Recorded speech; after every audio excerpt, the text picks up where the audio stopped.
Chapter 1404. Leave? Ha! That was absolutely impossible. The 5 inherited techniques had mysteriously disappeared. Both sides fought for a long time. Even though they were shocked and in disbelief, they could basically confirm that the inherited techniques were not in the hands of the other. Then, before they could accept this sad reality, the crystal plate was discovered. At first glance, both sides could feel the powerful aura it contained. That was the will of the ruler. The real residence of the ruler was not here. They knew this very well. They thought that it had been destroyed in the catastrophe, but the moment they saw the crystal plate, they knew that the residence of the ruler was still there. And this crystal plate was the key to finding it. A fierce battle broke out. The Su brothers used the advantage of space and finally got the crystal plate first. That was why when Su Yin said that they were the ones who found the crystal plate, the wind, cloud, and rain saints were not convinced. They had obviously found it together. It was just that they were faster. That was why there was a fight and fight. However, something even more tragic happened at this time. The extremely stupid Su Yin actually gave the key to Xian Jiuxing. Then, he really took the key and left. Yes, he left just like that. In front of the 5 ancient true saints. He left without any trouble. It was unbelievable. The most tragic thing was that when they caught up, they were just a little bit away. They could only watch as Xian Jiusheng disappeared into the illusory door. They did not know where he went. All they could do was wait for Xian Jiusheng to come out. When would he come out? Would he still appear here? How long did they have to wait? The 5 ancient true saints did not know. But there was one thing they were sure of. If the heavens gave them another chance and let Xian Jiusheng appear in front of them, whether it was the Su brothers or the wind, cloud, and rain saints, they all swore that they would tear him to pieces. Killing intent surged in their chests. Their eyes were filled with confusion. The 5 ancient true saints were waiting, but they did not know if there would be any results. Time passed quietly. Su Yan's breathing returned to normal. His face was blank, but his eyes were still red. It was enough to show that under his calm exterior, there was a ruthless emotion. Xian Jiusheng, Xian Jiusheng, Xian Jiusheng. You will definitely come out, definitely. It was almost an obsession, but also a strong intuition. Suddenly, Su Yan's heartbeat sped up. He raised his head and looked in front of him.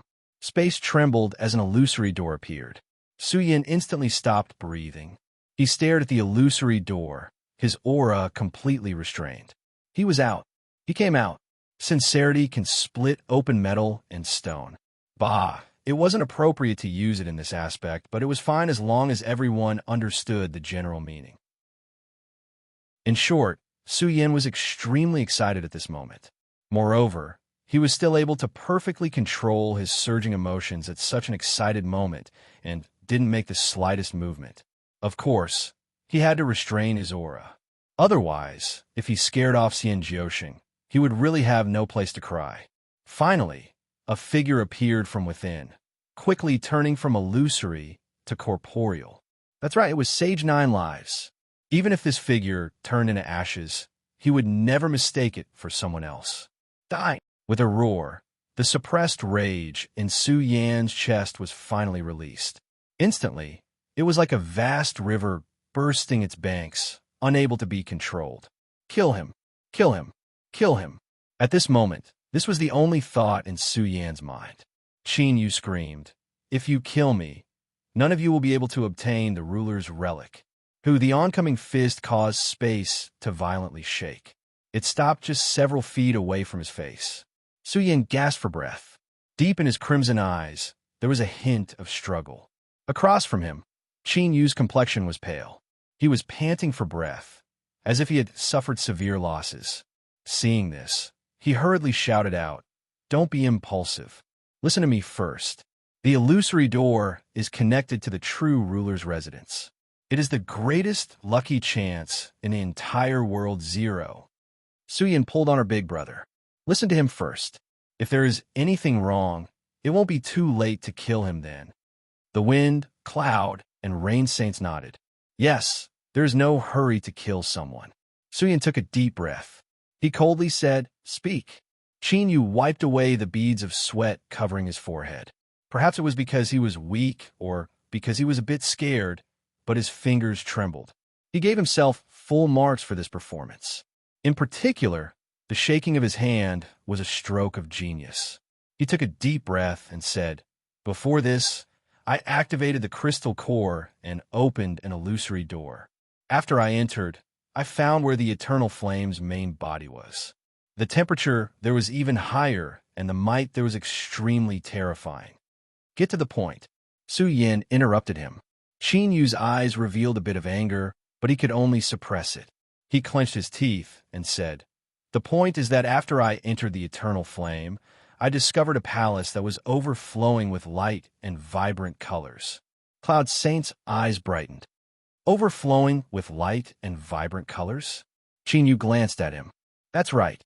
At the time, I was also surprised. Just what material was used to build that palace? Not only was it safe and sound in the eternal flame, but it even seemed to be able to absorb the energy of fire." Cloud Saint took a step forward. "Continue. What did you discover in the palace?" Qin Yu bitterly smiled. "If I said that I didn't obtain anything at all, would you believe me?" He took a deep breath, the bitter smile on his face becoming even heavier. That palace emitted an astonishing pressure. Just looking at it made it hard for me to breathe. And this was only the beginning. The closer I got, the stronger the pressure became until it was nearly unbearable. I tried my best, but I was only able to reach the palace doors.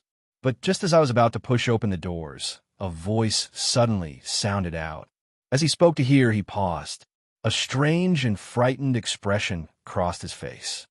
"She said that I am not welcome here." In truth, this tone and expression came from the depths of his heart. This was because this was what the woman had said before. Because it was true, it was extremely convincing. The 5 ancient true saints, including the red-eyed Su Yin, instantly believed him. At this time, all the hairs on their backs stood up. Their eyes widened, revealing shock, fear, and disbelief. Qin Yu licked his lips, his voice filled with difficulty. It was a woman's voice. It was very young and pleasant to hear. "Do you believe it?" The ruler was actually a woman. At first, I wasn't willing to accept my fate. After going in with so much difficulty, how could I be willing to leave without any gains? But what happened afterwards proved that a ruler was still a ruler. Even if it was only a shadow, its might wasn't something I could resist. She only waved her hand, and I was sent flying away. If it weren't for the life-saving treasure I had, I fear I would have been killed on the spot. Su Yin said in a low voice, "Shadow?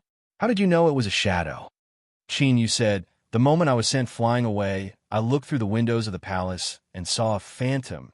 It was very blurry, but it was definitely just a shadow. Then, she told me that I wasn't the fated person she was waiting for. If I dared to come any closer, I would die without a doubt." As Qin Yu spoke these words, he couldn't help but praise himself in his heart. That was because his current expression was just too perfect. His bitterness, helplessness, pain, and regret were completely revealed. He perfectly displayed the state of mind that a person who entered a treasure mountain but returned empty-handed should have.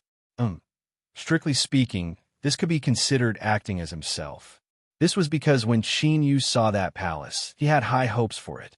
He had been excited for a long time, thinking that he would be able to obtain a great harvest. And the result? He didn't obtain anything and walked out empty-handed. After the story was finished, the air was quiet. The 5 ancient true saints didn't speak, but from their expressions, Qin Yu knew that they believed at least 50% of his story. He didn't need much. 50% was enough. Su Yin suddenly sneered. "What nonsense! The ruler of this place is a man. We all came from this place, so how can we not know more than an outsider like you?" He took a step forwards, cruel, killing intent breaking out from his body. "Everyone, why waste time listening to his nonsense? Let's kill him together." Qin Yu's complexion changed. He drew backwards. "A man? Impossible. The one I met was clearly a woman." "Humph, humph. You want to trick me? With your level of skill, it's far from enough." Of course, a small scheme was just a small scheme. But if he really was just bragging, then he really might be frightened by such a cruel killing intent. "Shua, The wind cloud and rain saint stood in front of Su Yin. Su Yin, Su Yin, two true saints. Now is not the time to settle your personal grudges. I believe that there must be a deeper meaning to what Sir Virtuous said just now. As Wind Saint spoke, he turned and smiled. Sir Virtuous, rest assured that as long as the information you provide is useful, we guarantee that no harm will come to you. Despicable villain. Su Yin was so angry that his lungs nearly exploded. He had only been probing just now. With the status of the Wind Cloud and Rain Saints, they should be well aware of what was going on. They clearly understood everything, yet they still had to put on such an act. It was clear that they wanted to draw closer to Virtuous while also conveniently tricking him. Su Yin coldly sneered. My big brother was only probing out of caution. Since the facts have proven that what Sir Virtuous said is true, us two brothers naturally won't act recklessly. He cupped his hands together. If I didn't hear wrong, what you mean is that we also have a chance to pass through the illusory gate and obtain the ruler's relic. Qin Yu nodded. That's right. He flipped his hand. Light surged in his palm, and a crystal card appeared. Everyone's eyes gathered on him. The temperature in the air rapidly rose. Everyone should recognize this, so I won't explain too much. As long as you activate it, you can open the illusory gate and enter a deeper level of the real world, where you can find the true residence of the ruler. The ruler's shadow said that I wasn't the fated person she was waiting for. Qin Yu revealed a sad expression. He took a deep breath and continued, but everyone still has a chance. If you were chosen, I don't think I need to explain what that means. Who? The sound of gasping suddenly deepened. They had clearly seen Qin Yu shatter the crystal card to open the illusory gate, and now there was another one in his hand. But this wasn't important. What was important was that they saw a chance to obtain the ruler's relic. Hold on, Su Yin suddenly said, his eyes sharp and icy cold. He looked at Qin Yu and said, there is only a single crystal card. Sir Virtuous, are you trying to say that it can send all of us in? Qin Yu shook his head. I've already tried. At most, a single crystal card can send one person in. Su Yin sneered. Your methods are quite good. There's only one crystal card. So how are we supposed to distribute it among so many of us? I fear that you will have to think of a way to provoke a battle between us. I suspect that your appearance here is only a plot, and perhaps it is to scheme against us. Qin Yu really wanted to applaud him. Su Yin, how could you be so smart? Of course, he could only think about it. At such a critical moment, he couldn't do anything stupid. He glanced at Su Yin and shook his head. Sage, you're thinking too much. I don't have that intention. He paused for a moment and flipped his hand. 2 more crystal plates appeared. 3 crystal plates. 3 saints can enter. If you're interested, you can bid now. The air fell silent. There were actually 3 crystal cards, and then, what the hell was with bidding? Su Yin frowned. What do you mean? Qin Yu shrugged. Let me remind everyone first. You might not know the attributes of the crystal cards, but I have already activated one, so I have a bit of experience. As long as I move my hand, I can crush them. So, if anyone wishes to enter the residence of a ruler, it is best to follow my rules. Otherwise, if the crystal cards break, all of you will have to leave empty-handed. Qin Yu hated that he couldn't hand over the crystal cards with both hands right now and send them in one by one to their deaths. But while he could say this, he couldn't do this. Otherwise, would he really think these old fellows were idiots? No one would eat a meat pie that fell from the sky. They had to pay the price, and the greater the price, the more trustworthy they would be. This was only human nature. Su Yan's complexion changed. A bit of anger flashed in his eyes, but he could only suppress the restlessness in his heart. It was hard to determine whether Virtuous Jiuxing's words were true or false, but he couldn't take the risk. If the crystal cards were really broken, he would absolutely go crazy. The crowd quieted down. Qin Yu smiled. Very good. Saints, you are all smart people. Then, let's get straight to the point.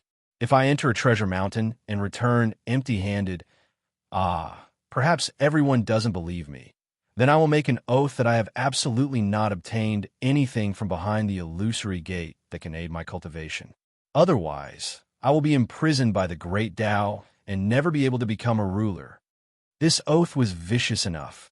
In the eyes of everyone present, its credibility was naturally high. So let us continue. Chini took a deep breath. I was the one who brought out the crystal cards. After I hand them over to you, I will write off all our previous grudges. But I also need to obtain some compensation. After all, what I will be giving you is likely an unimaginable lucky chance. This is also the reason why we need to write off all our grudges.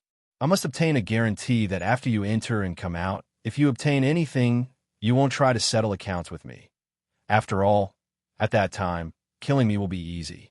The wind, cloud, and rain saints directly agreed. Their words were sincere. Virtuous Joshing's words are reasonable.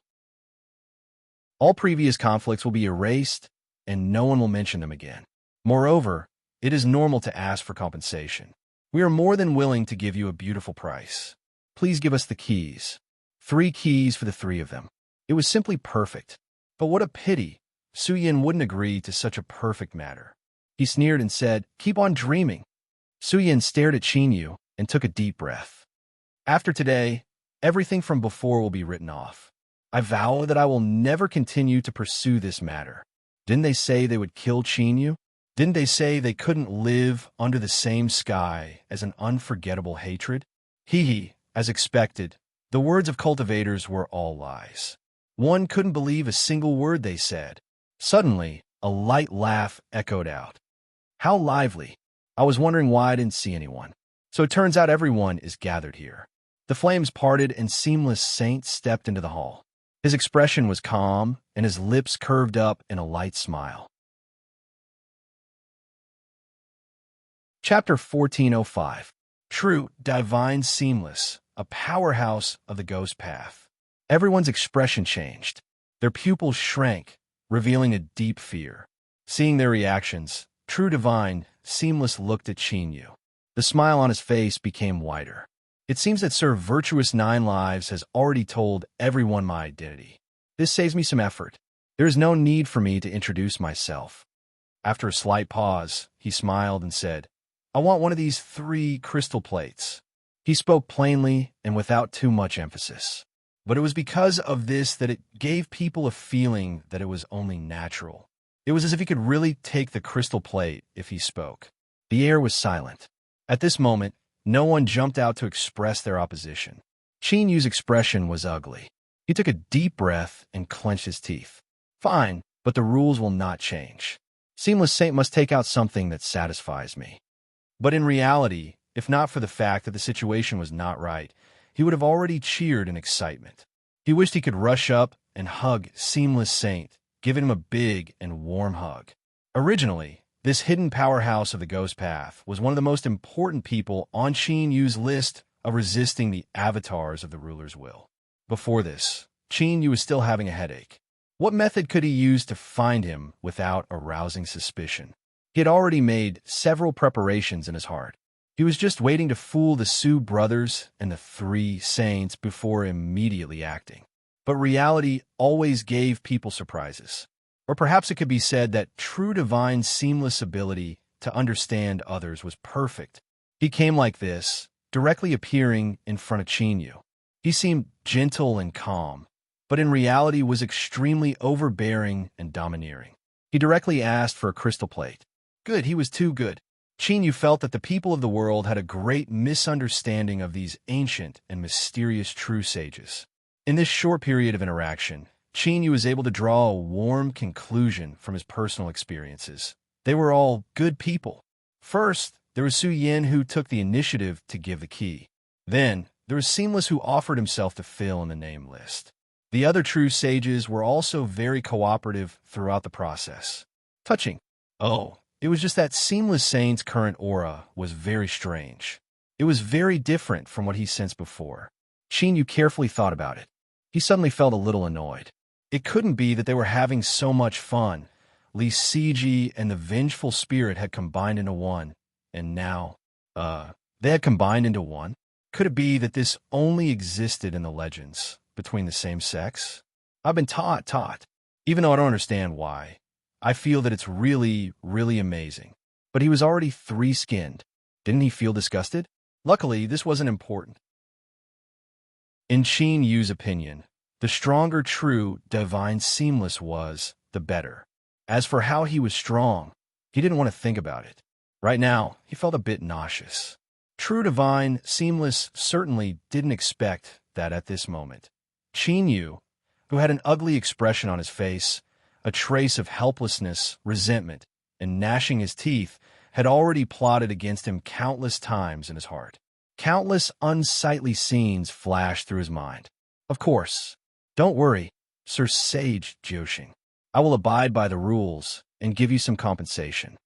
With a flip of his hand, a blood-red light surged in his palm, and a blood-jade coffin the size of a child's palm appeared. This item has accompanied me for countless years. It is an extremely important treasure when I was cultivating the Ghost Dao's secret arts. It can be used to suppress and refine Ghost Dao puppets. It can be considered the most precious item in the hands of us Ghost Dao cultivators. Of course, because of a small misunderstanding between me and Sir Sage Jiuxing, all of the Ghost Dao puppets within were used up. Now, I will give this blood jade coffin to you to show that I no longer care about that misunderstanding. Was this blood jade coffin a good treasure? Of course it was. It had been raised by a Ghost Dao powerhouse for his entire life. As long as one wasn't blind, they would immediately know that this was an absolutely good treasure. It was more than enough to satisfy Qin Yu's agreement to receive some compensation. But the crux of the matter was that Qin Yu wasn't a Ghost Dao cultivator at all. No matter how precious this thing was, it was useless if it couldn't be used. Everyone's eyes gathered on him. Qin Yu frowned, a hesitant expression on his face. Seamless Saint lightly said, I have already done as you requested. If you don't agree, then that means you're going back on your word. We certainly cannot trust you anymore and continue our transaction with you. His voice was calm, and it seemed as if he didn't care at all. But his words were actually filled with threat, as if he wanted to see if he would dare to touch him. Qin Yu's eyebrows shot up. He thought that this three-skinned thing had a great effect on increasing one's strength. His self-confidence was actually exploding. This was a good thing, a good thing. The stronger Seamless Saint was, the more time he would be able to win for him. So, this was why he was willing to shed his blood for you. So, what was a little threat? If you cared about something like this, then could you still be considered a bright and open man? That was definitely not possible. Qin Yu took a deep breath and nodded. Deal. I am such a generous man. Towards those who silently and sincerely help me, I have an extremely high tolerance. Please give me a thumbs up.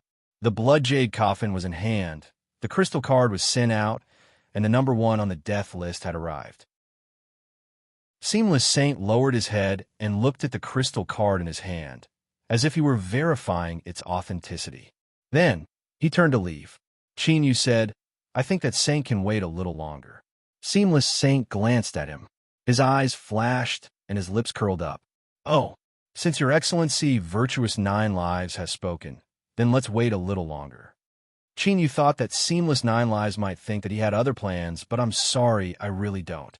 The main reason is that I am worried that even if you obtain the key, you won't be able to smoothly activate it. It was best to complete a plan as soon as possible. So, for something as complicated as activating the key, I am more than happy to help. Qin Yu raised his hand and said, Everyone, there are only 2 tokens left. Su Yin took a step forward. I want one. He looked up, his eyes cold and containing a formidable pressure as he looked at them. You 3, I believe that you don't want to thoroughly anger me and cause a fierce battle here. His attitude was strong and clear. No matter what you said, he wanted 1 crystal card. If you didn't give it to him, then he would turn hostile. TSK. He seemed incomparably awe-inspiring, but when Seamless Saint spoke just now, where did you go? Su Yin, how come you turn mute? In short, this was a typical example of bullying the weak and fearing the strong. Were the wind, cloud, and rain saints soft? Of course not. With 3 true saints joining forces and their cultivation methods complementing each other, their might was absolutely incredible. Looking at everyone present, the 3 saints didn't fear anyone. Even if this Seamless Saint suddenly appeared, they would at most fear him. But just because they weren't soft didn't mean they had to be tough to the end. Otherwise, in this situation, Su Yin would have done what he said he would.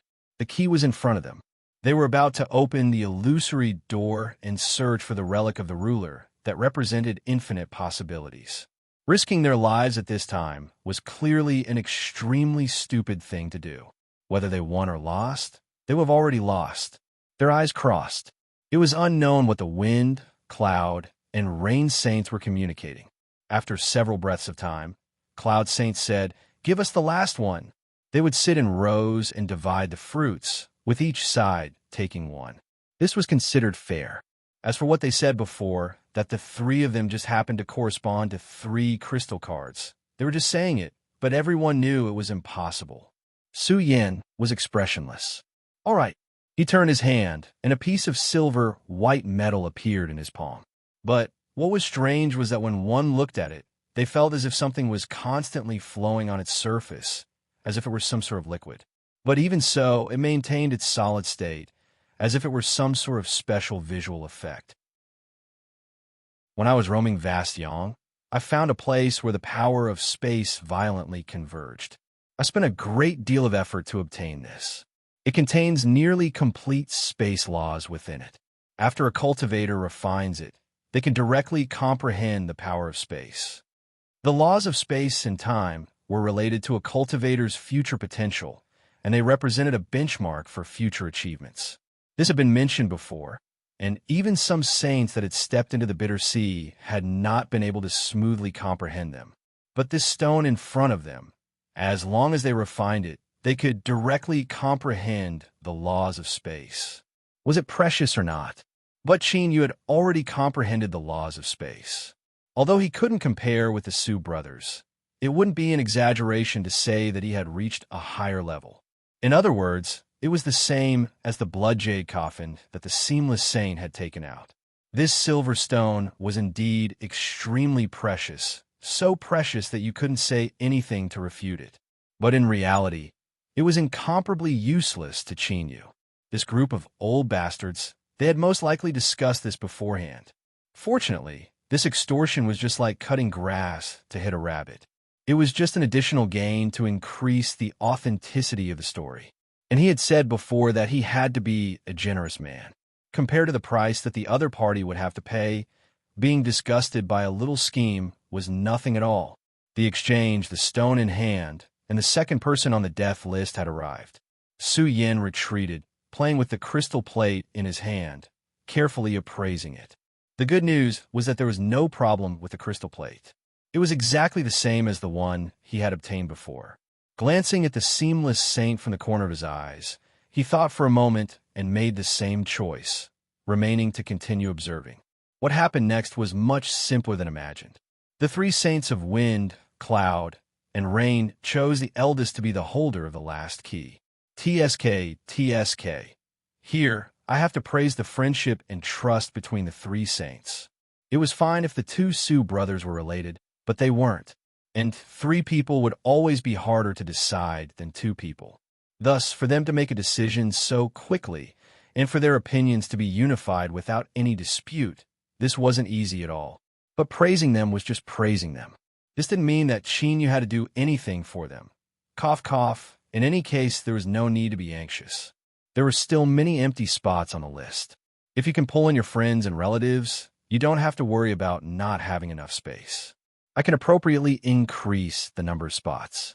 As Qin Yu was being mischievous, the Wind Saint coughed and stepped forward, preparing to take away the last crystal plate. At this time, Yao Tao, who had been excluded from a list but had forced her way in, arrived. The way she appeared was even more mysterious than the Seamless Saints. The flames silently collapsed inwards, as if they were swallowed up by a black hole.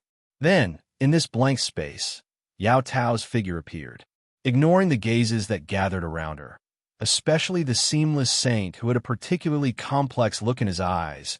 Yao Tao stared at Qin Yu and reached out a hand. "I want this crystal plate." Chapter 1406. Indeed, in this world, it was impossible for everything to develop in the direction you hoped for. There would always be some accidents. Yao Tao was one of them. Qin Yu didn't want to borrow a knife to kill others, at least not now. But Yao Tao had come. In this situation, Qin Yu couldn't give her any hints. Otherwise, he would be mocking the intelligence of a group of ancient true saints. Thus, he could only furrow his eyebrows and put on a hesitant appearance. At the same time, his thoughts raced as he tried to find a solution. Luckily, there was a qualified minor character present. Before Qin Yu could feel the atmosphere turn cold, he jumped out on his own initiative to declare his existence. Cough, cough, fine, calling a solemn true saint a minor character was indeed a bit too arrogant. Wind Saint's complexion paled and his eyes burned with anger. He coldly said, "This crystal plate is ours. Yao Tao, don't look for trouble." Cloud Saint and Rain Saint stepped forwards, their eyes cold and unkind. Bang! There was a loud explosion in the void, like a boulder falling to the ground. Standing in front, Wind Saint stuffily coughed as he was sent flying backwards. Yao Tao! With a loud roar, the Wind, Cloud, and Rain Saints were enraged. They never thought that this woman would dare to attack them. They had tolerated True Saint Seamless because they feared his ghost path strength and tolerated Su Yin because they didn't want to complicate matters. But now, Yao Tao had appeared. The so-called matters of the world could happen once or twice, but not thrice. Did she really think that the Wind, Cloud, and Rain Saints were made of clay? Moreover, when it came to who the final crystal plate belonged to, there was simply no way to retreat. Strong winds rose up, ruffling Yao Tao's long dress, and her hair fluttered about. Her eyes were icy cold as she looked at the three saints, not a hint of fear in them. At this moment, an obscure aura was being emitted from her body. It was like a predator that was slowly stretching out its tentacles, giving off an extremely terrifying feeling. The Wind, Cloud, and Rain Saints had dignified expressions, but they had no intention of retreating. The reason was already stated. It was impossible for them to retreat. A great battle was about to break out. True Saint Seamless and the Su family brothers coldly watched from the sidelines. These two sides wished they could see Yao Tao perish together with the Wind, Cloud, and Rain Saints so that they wouldn't have to struggle with them. But no matter what, Qin Yu couldn't stare blankly on as this occurred in front of him. Even if he didn't consider Yao Tao, the three saints of Wind, Cloud, and Rain were also important figures on the list, so how could he allow them to perish here? Well, Qin Yu had to admit that in his subconscious he was still optimistic about Yao Tao. Even if she had to fight against three ancient true sages alone, and they were the kind that could complement each other's skills and were extremely powerful. Could it be that Yao Tao's second personality had left too deep of an impression on him? Or, to put it more bluntly, was he frightened? Being scared by a woman? Well, it was not a shameful thing. The one in the palace was also a woman. If he was not afraid of her, would he have to go through so much trouble? So he admitted it. Everyone calm down. Listen to me first. Qin Yu walked between the two sides and raised the crystal token in his hand. Indeed, this was more effective than his words. Both sides restrained themselves and restrained their auras a little. Qin Yu first gestured to the Wind, Cloud, and Rain Saints. Then he looked at Yao Tao. Do you really want to go in? This is your last chance, so you better grasp it. But it was clear that Yao Tao wasn't able to understand Qin Yu's true meaning. Or perhaps she had sensed something but chose to ignore it. After a brief silence, Yao Tao said, "Are you willing to help me?" She spoke without any head or tail, but Qin Yu understood her meaning. He immediately frowned and shook his head, not hesitating at all. Yao Tao's lips curved up. Then isn't that settled? If you aren't willing to help me, then I can only think of a way myself. So I must obtain the crystal token no matter what. Although he didn't know what the man and woman in front of him were talking about, he could feel that there was definitely a story between them.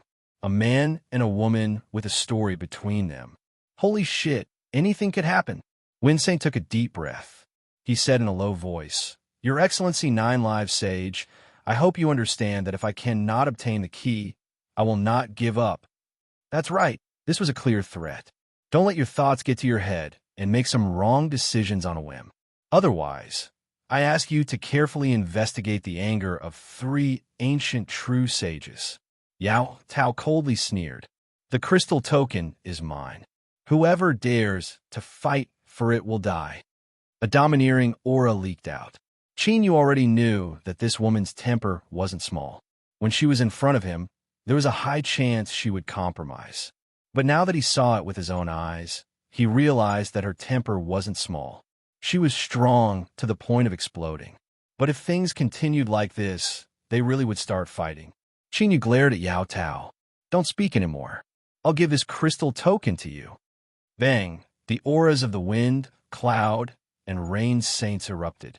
They locked on a Yu from afar, their 6 eyes filled with rage. "Anyone can take the crystal token away, but they aren't afraid of us, right? Good. Then I'll let you see what the rage of the burning heavens is." Yu lifted a hand. "Hold on, what are you in such a hurry for? I didn't say I would give it to her, so I won't give it to you." With a flip of his hand, another crystal token appeared. A fourth. The space suddenly fell silent. Facing everyone's eyes, Yu coughed. "People need to leave a little something for themselves. I believe that with everyone's experience and wisdom, you should be able to understand, right?" "Of course I understand, you bastard." At this moment, the complexions of the Seamless Saint and Su Yin turned gloomy at the same time. They both felt as if they had been wronged and wronged. The joy that came from suppressing Yu and scheming against him had completely vanished. For was one more than 3, this was absolutely not a show of superior and formidable mathematical ability. In truth, what they were trying to say was that while it was only 1 more, it indicated that their inherent understanding was wrong. If there weren't 3 crystal tokens, then that meant there had been change. And the possibility of a change was that there might be many more. If this was true, then, as the first ones to obtain the crystal token, they had undoubtedly paid a tremendous price, at least more than others. Yao Tao's lips twitched. Her eyes fell on Yu. She thought that this man really could give people pleasant surprises. In the silence, Yu remained calm. He clapped his hands, a bright smile on his face. "Now, everyone has their own harvests. This is truly a happy ending." Wind Saint turned his hand, and a piece of cloth appeared in his palm. This cloth was stained with blood. He tore it with his hands, and the cloth was torn in half. "This cloth is stained with the blood of a strange race that has already gone extinct in this world. After igniting it, the blood can be used as a medium to summon the projection of a powerful existence that it believes in at a critical moment. I can guarantee that the effect will be absolutely satisfactory. Just half a piece. Is Sir Virtuous 9 Lives willing?" Yu coughed, revealing just the right amount of awkwardness. "Of course." Yao Tao blinked. "I don't have anything." Indeed, when it came to the thickness of one's skin, when a woman was serious about something, you had already lost. "No, I'll give it to you." Yu rubbed his temples. In the end, he wasn't able to dispel Yao Tao's thoughts. However, this woman was strong to the point that Yu felt that even if she entered the death list, she might not die. Of course, this could also be seen as a form of self-comfort and psychological suggestion. Seamless Saint and Su Yin had ugly complexions. The facts proved that they were smart. Their previous thoughts had become a reality. However, it was clear that no one cared about their feelings right now. Wind Saint coughed. He waved the other half of the cloth in his hand. "There was something that I didn't explain clearly before, so I will add a little here. When summoning the projection of a powerful existence, it is not easy to determine whether it is strong or weak depending on how much blood is burned."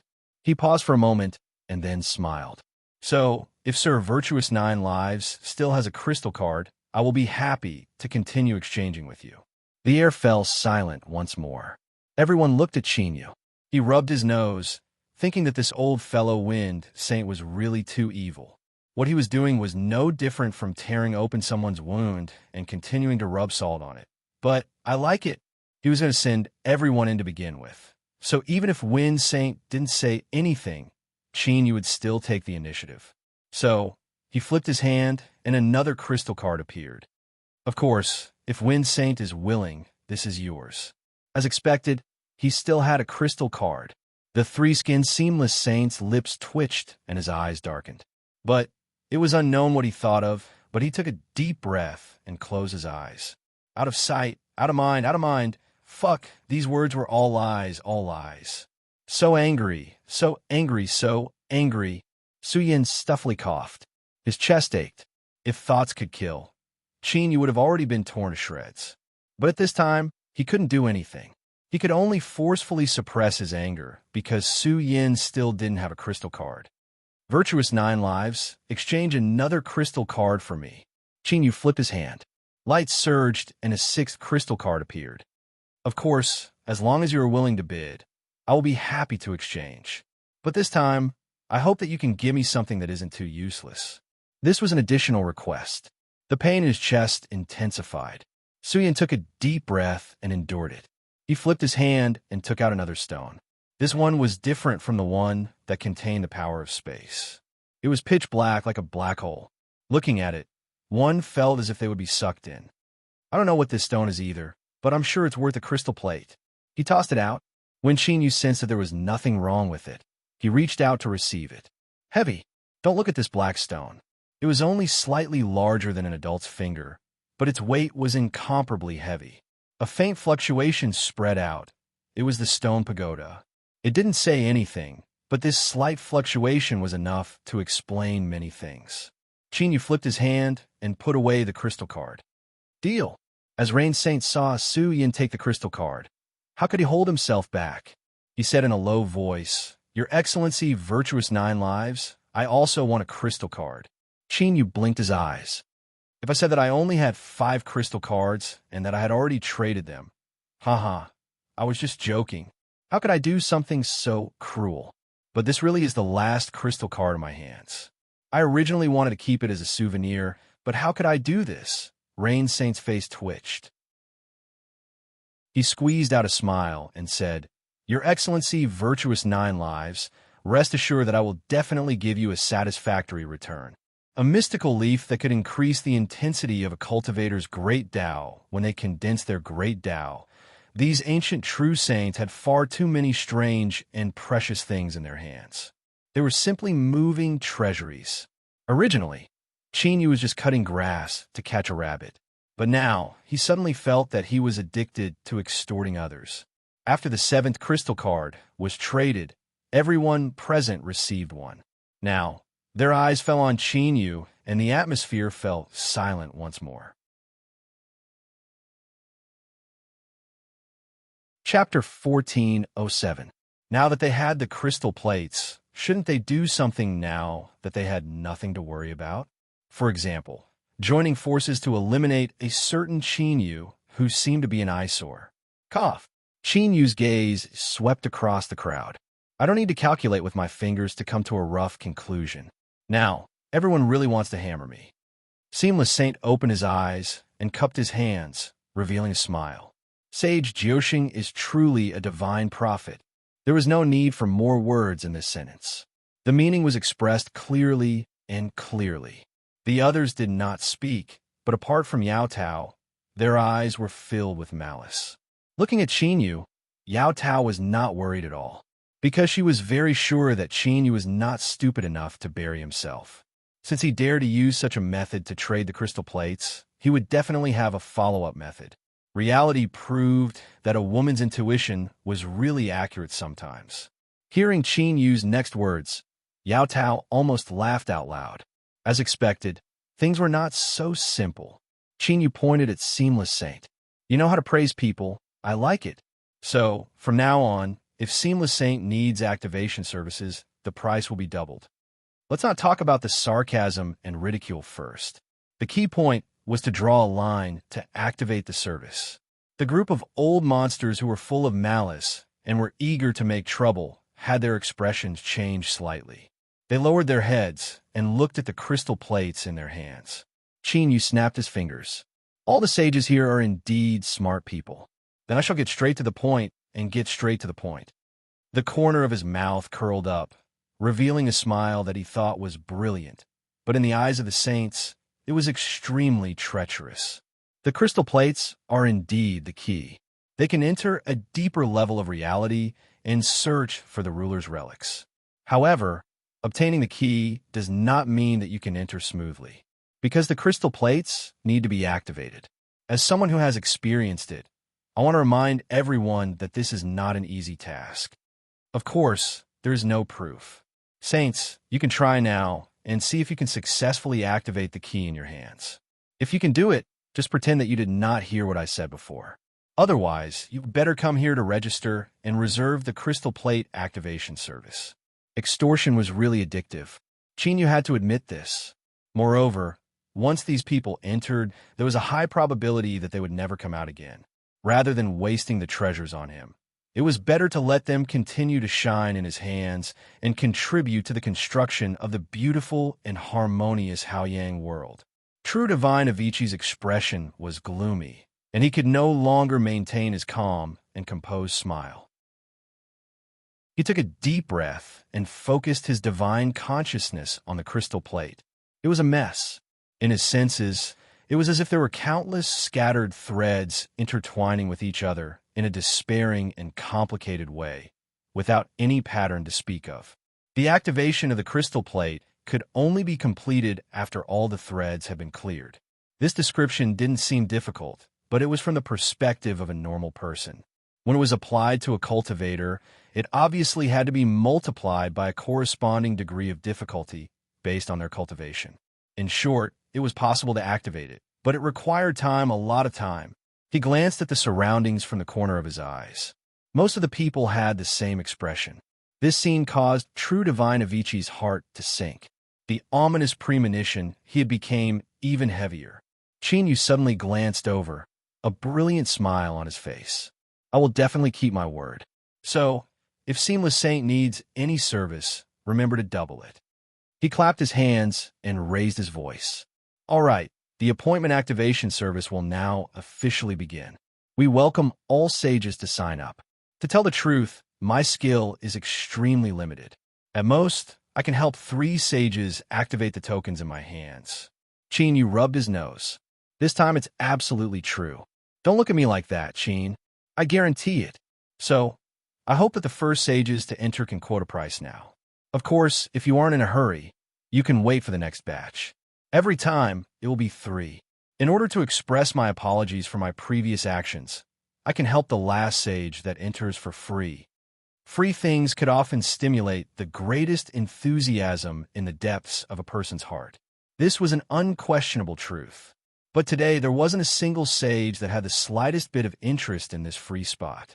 In fact, all of them frowned, not wishing that they would be the first to enter. The difference between first and last. If it were anywhere else, then it wouldn't matter.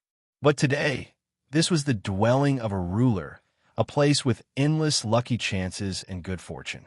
If they were a step behind, it was possible that others would seize the initiative and they would eventually lose the chance to compete.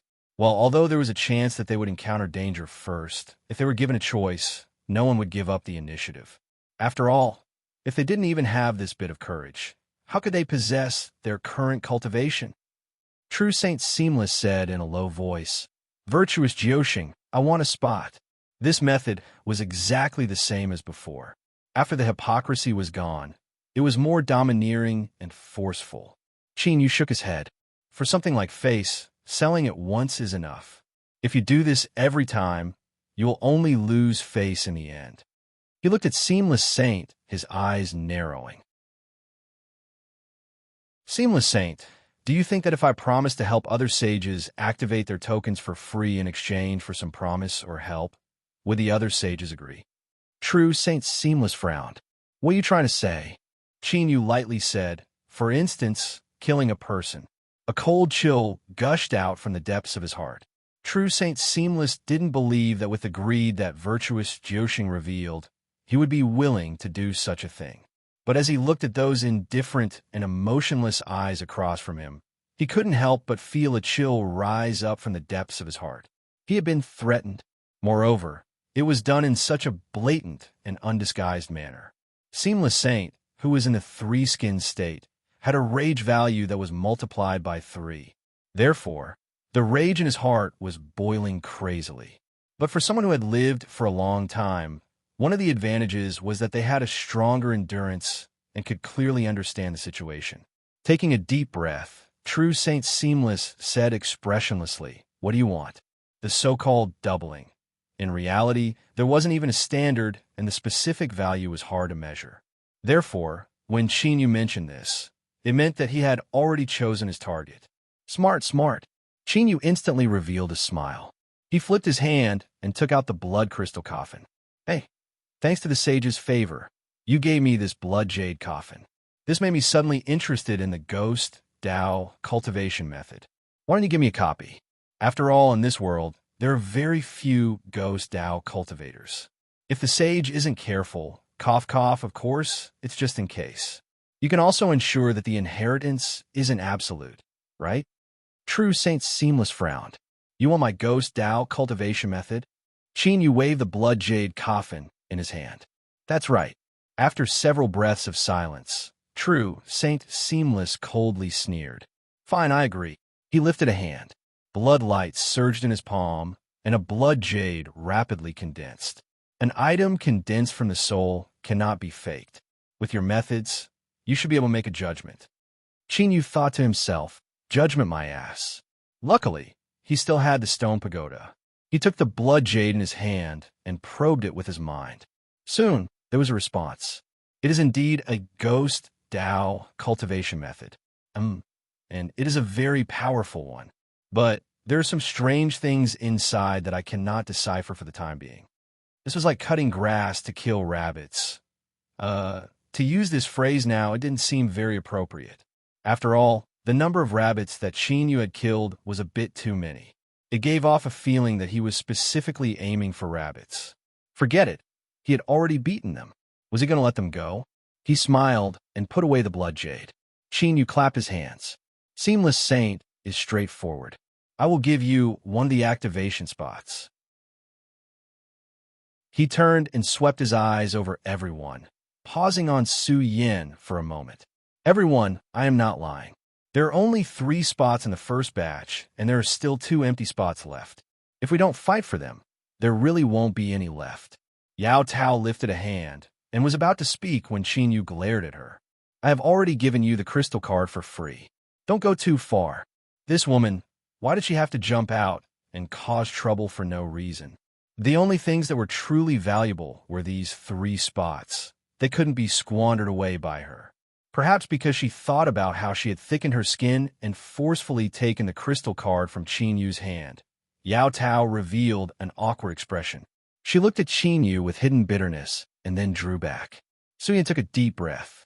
He said, "Activation spots. I want one. On how to be a successful businessman." The first step was to sell the item to you. The second step was to sell the user manual. There might be more to follow, but Chinyu didn't have the energy or time to continue developing it. And basically, as long as he could smoothly complete the first 2 steps, that was already a success. As for Su Yin, he had personally helped a successful businessman. As a customer who was forced to spend money, it was understandable that he wasn't in a good mood. Thus, it wasn't a problem for him to have a cold attitude. Chinyu smiled in response. "Of course, with Saint Su Yan's strength, you have the qualifications to be 1 step ahead. But I must say that the price must be appropriate. Otherwise, I believe that the 3 saints, Wind and Rain, won't mind taking 2 spots." Seeing him smile in greeting and the 3 saints smile back, they cursed him in their hearts. Although what he said was the truth, to bring it up at this time was really shameless to the extreme. Suyin took a deep breath. He frowned and thought for a long time. Then he took out a tile. It was the blue kind. There were traces of corrosion on the surface, as if it had just been peeled off from a roof. "This is one of the most precious treasures in my hands. If you carry it on you, you can die in place of the soul once." Death substitution items weren't rare. After all, Vasyong City was so large that there would always be some. But there were very few that could be effective against a true saint. Even if it could only block a death tribulation for the soul, that was already precious enough. After all, to a saint, the soul was the foundation. Even if the physical body was destroyed, they could seize another body and be reborn. Losing the physical body would greatly reduce one's strength, but compared to having one soul destroyed, it was like the difference between heaven and earth. Taking the tile, To be exact, it was a broken piece. His soul involuntarily trembled, and there was a hint of joy in it. Before the stone pagoda could come to a conclusion, he was basically sure that it was real. TSK, TSK. But it was really hard to imagine that a broken tile could have such a heaven-defying effect. Where did Su Yin get it from? Was the house still there? If a piece of broken tile from a certain house could have such great power, then who was the one who built this house, and what kind of existence lived in it? As expected, as one's cultivation level increased and one's knowledge broadened, one would inadvertently discover that this world was mysterious and unfathomable. In the end, one had to have a bit of awe in their hearts. The stone pagoda finally determined that the tile was indeed a death substitution treasure. It was carefully placed away. This thing could save one's life at a critical moment, so it had to be kept safe. Qingyu lifted a hand and pointed. The second spot is Saint Su Yan's. The Wind Saint obtained the third spot.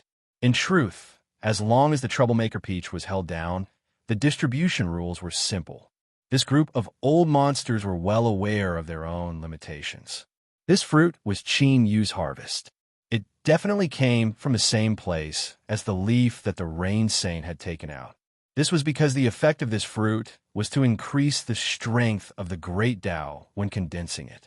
Of course, the effect was much stronger than a leaf. Strictly speaking, this was the most useful harvest that Qin Yu had obtained in his 2 trips of extortion. After all, if everything went smoothly, it wouldn't be long before the furnace absorbed the everlasting flame. At that time, Qin Yu would completely condense his Great Tao. As a person, they had to keep their word, especially after making such a solemn promise. So after the transaction was completed, Qin Yu immediately began to prepare. Because the fire spirit already had experience before, it was undoubtedly much faster to activate it again. Moreover, 3 at a time was indeed the limit of the fire spirit. Otherwise, Qin Yu wouldn't have minded doing the same thing and selling off the remaining spots one by one. The fire spirit was busy in front of everyone. Yao Tao suddenly walked over and whispered, "So this is what you like?" Qin Yu frowned. He looked at her and thought, "What do you mean?" Yao Tao stretched out her hands like she was paddling in the water. She made 2 round and towering curves. "Oh, I understand. This woman, what was she thinking about every day? Where was her domineering aura from just now? How long did it take for her to become like this?" Although it was natural for women to change, this speed and range were a bit too much. Seeing Qin Yu not speak, Yao Tao whispered, "That's not fair. I'm clearly like this too, so why don't you like me?" She blinked. "Could it be that I'm wearing too much and you can't see clearly? Why don't you touch me, and I'll turn my back so that they won't see." Qin Yu, "Big sister, are you sent by the heavens to torture me? I can't let her go crazy anymore." Qin Yu gritted his teeth and said, "Shut up, get up." Yao Tao snorted, "You have the heart, but not the guts, coward." "Why'd I have the heart and guts? And I'm a coward if I don't touch you? What kind of bullsh asterisk T robber logic is this?" The scene of the 2 talking intimately had been seen by the old monsters. They took the opportunity to make them believe that the purpose of this matter had been achieved. No matter what, this matter was considered as using Yao Tao, so let her take advantage of it with her mouth. "I can't afford to offend you, I'll hide." Qin Yu took a few steps away and cleared his throat. The preparation for activating the crystal plate will take a while. So let's start the second round of the spot sale now. As I said, if you're not in a hurry, you can choose the last one. I'll definitely provide free service. Addicted to extortion. This was absolutely right. Although this was the second round of extortion, the harvest would definitely not be as big as the previous one. But no matter how small a mosquito was, it was still meat. Wouldn't it be delicious? Chapter 1408. In fact, the competition for the second batch was far more intense than Qin Yu had imagined. True Divine Avicii was an expert of the Ghost Tao and formed his own domain. Su Yin and Wind Saint were inevitably afraid, so they naturally wanted more helpers. Under normal circumstances, Su Yin, Cloud Saint, and Rain Saint would be the second batch to enter together, and everyone could accept this. However, Yao Tao did not expect that the competition would suddenly become intense because of the appearance of this troublemaker. The reason was simple. The cultivation techniques of the wind, cloud, and rain saints complemented each other. Only when they were together would they be able to unleash their greatest strength. The wind saint had no choice but to enter the first wave alone. Since there was a possibility now, he naturally had to try his best to meet up with the three of them as soon as possible. This also made sense for Su Yan. He also needed Su Yan's help. Neither side was willing to give up. This was the crux of the intense competition, and it looked like they were about to fight again. Finally, it was Qin Yu who spoke up. He told Yao Tao to leave the crystal token for last. Since he had given it to her for free, he might as well keep it for free until the end. Su Yan had his suspicions. Was there a problem here? But just as he mentioned it, Qin Yu refuted him. If Sage Su Yan is magnanimous, then give the slot to Yao Tao. I have no objections. It was impossible for him to give in. Su Yan snorted and gave up. At this time, the fire spirit had already completed its arrangement. Qin Yu lifted a finger. The three of you can enter now. Swish, swish, swish, without any hesitation. The seamless saint, Su Yan, and the wind saint flew in. The next moment, the crystal plates in their hands shattered at the same time, and an illusory door appeared. It was much larger than before, and also more solid. A suction force erupted from within, wrapping around the three ancient true sages and pulling them in. The illusory gate shook and slowly disappeared. He went in. Taking a deep breath, Cloud Saint cupped his fists and said, Sir Virtuous Nine Lives, please activate the second teleportation as soon as possible. Qin Yu nodded. Everyone, rest assured that I will do my best. Of course, I'll send you guys in as fast as I can. Otherwise, if the first batch to enter was too fast and activated the Sovereign's Avatar Slaughter Program, the matter might be exposed. The fire spirit was a bit tired and didn't want to continue attacking. But after Qin Yu viciously glared at her, she felt as if an electric current had passed through her. She felt numb, and that feeling was wonderful. She clenched her teeth and rushed out to continue setting up the array formation. Sure enough, it's a little submissive. The corner of Qin Yu's mouth twitched. But the good news was that after grasping this characteristic of the fire spirit, it would be much easier to control it in the future. With its previous experience, the fire spirit's speed became even faster. When the preparations were complete, Su Yan, Yun Sheng, and Rain Sheng rushed into it. The illusory door appeared again and pulled them inside. Wu's Qin Yu let out a long breath, his heart relaxing. Normally speaking, at this step his plan could be considered complete. Among the 6 ancient true divines, there were experts of the Ghost Tao, brothers who were united, and their cultivation techniques complemented each other. Their actual combat power was much stronger. With all of them working together, they should be able to hold out for a while against the Sovereign will clone. The only unexpected thing was that Yao Tao was also here. Qin Yu didn't want her to throw away her life, but he didn't have a better way to deal with her. His thoughts raced. Qin Yu took a deep breath and turned to look at her. Yao Tao, what I said to those old monsters wasn't the whole truth. There is danger behind the illusory door. Are you sure you want to go in? Yao Tao asked. Are you willing to help me? Qin Yu frowned and shook his head. Yao Tao sighed. So I'll say it again. If you aren't willing to help me, I can only help myself if I want to continue living. She looked into Qin Yu's eyes. It's normal to be in danger. I've always been clear that if you want to gain something in this world, you have to pay a corresponding price. I can't miss this chance, so I'll have to trouble you to send me in. Qin Yu had an impulse to tell Yao Tao about the Sovereign will clone, but this thought only existed for an extremely short period of time before he suppressed it. He couldn't take the risk. If Yao Tao didn't believe him, or if she played tricks on him, then the entire plan could be ruined. Qin Yu took a deep breath and slowly said, This is your own choice. I hope you don't regret it. Yao Tao said, I won't regret it. The fire spirit dragged its exhausted body and continued to make arrangements. Luckily, Yao Tao was alone this time, so there wasn't a need to make things too complicated.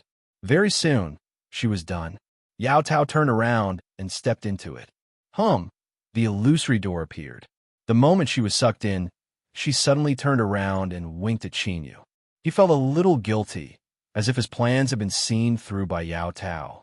No, that was impossible. It was impossible for Yao Tao to know all of this. Otherwise, if she knew she was facing an avatar of the sovereign will, why would she send herself to her death? Qinyu took a deep breath and suppressed all his thoughts. He began to wait.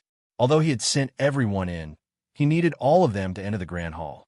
Only then would it be time for Qinyu to attack. Time quietly passed. During this process, Qinyu awakened the slumbering furnace. He first withstood a torrential baptism of resentment. Wiping away non-existent saliva, he said in a low voice, "All right, I know you're angry, but I want you to obediently remember what I'm about to say. Otherwise, we're both finished." The great furnace emitted an urgent fluctuation that urged him to speak quickly. Qinyu said, "After we enter, I will first determine the situation. Wait for me to open my mouth for you to swallow. Remember to erupt with your full strength. You must complete the entire absorption process in the shortest possible time. Do you understand?" After obtaining an affirmative reply, Qinyu felt a little more at ease.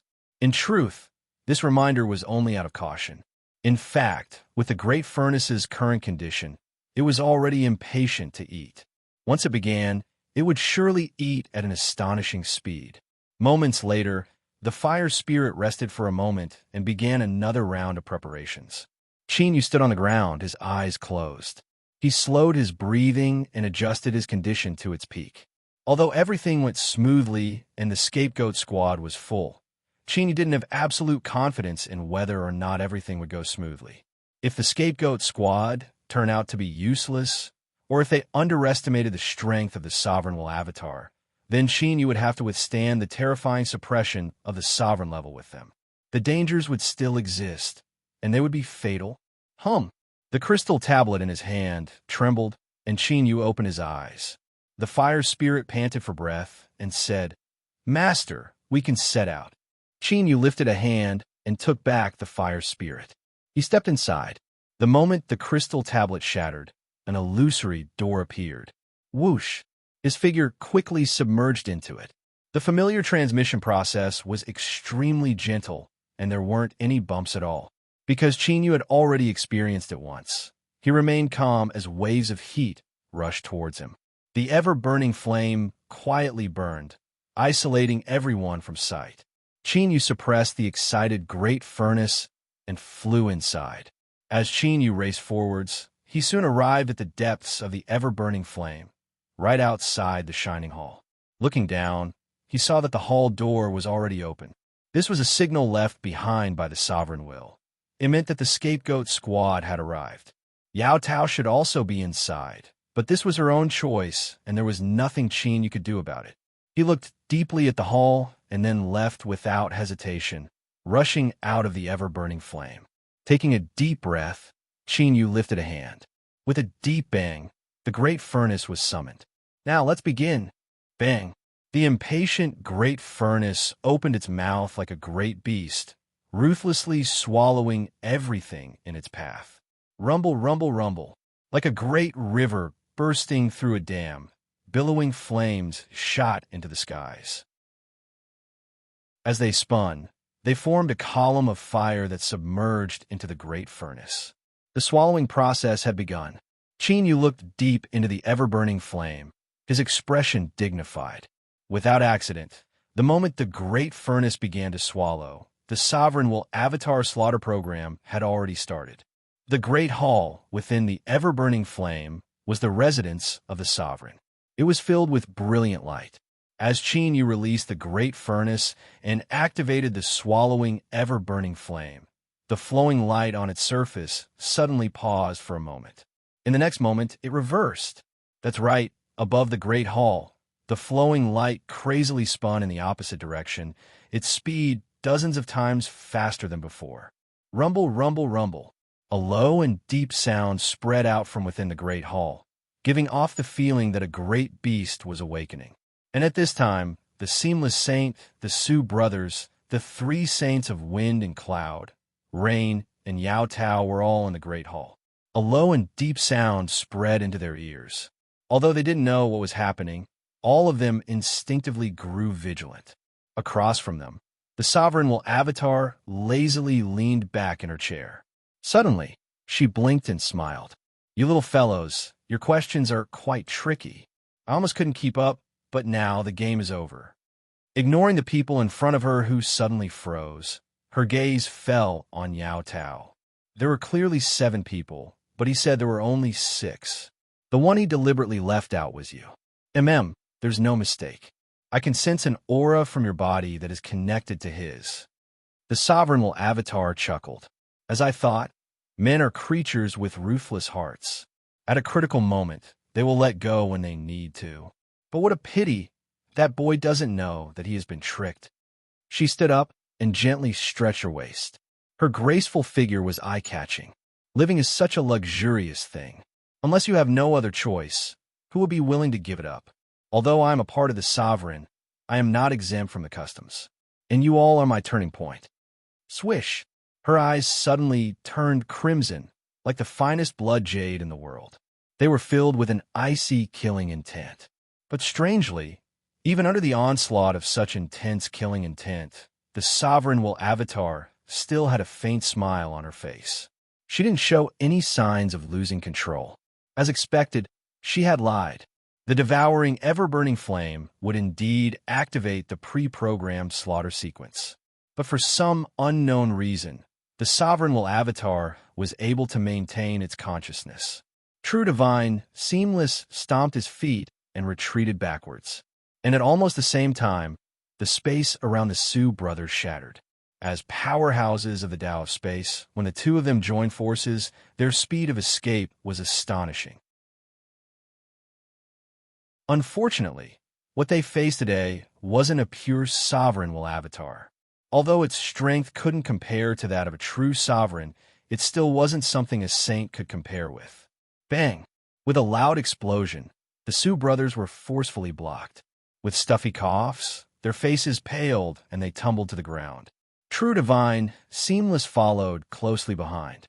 He suffered an even greater backlash. When he crashed into the ground trembled and blood leaked out from the corner of his mouth. Bang! The hall door slammed shut. The sovereign will avatar stepped down from her throne, a faint smile on her face. Her eyes were scarlet red. Today, none of you will escape.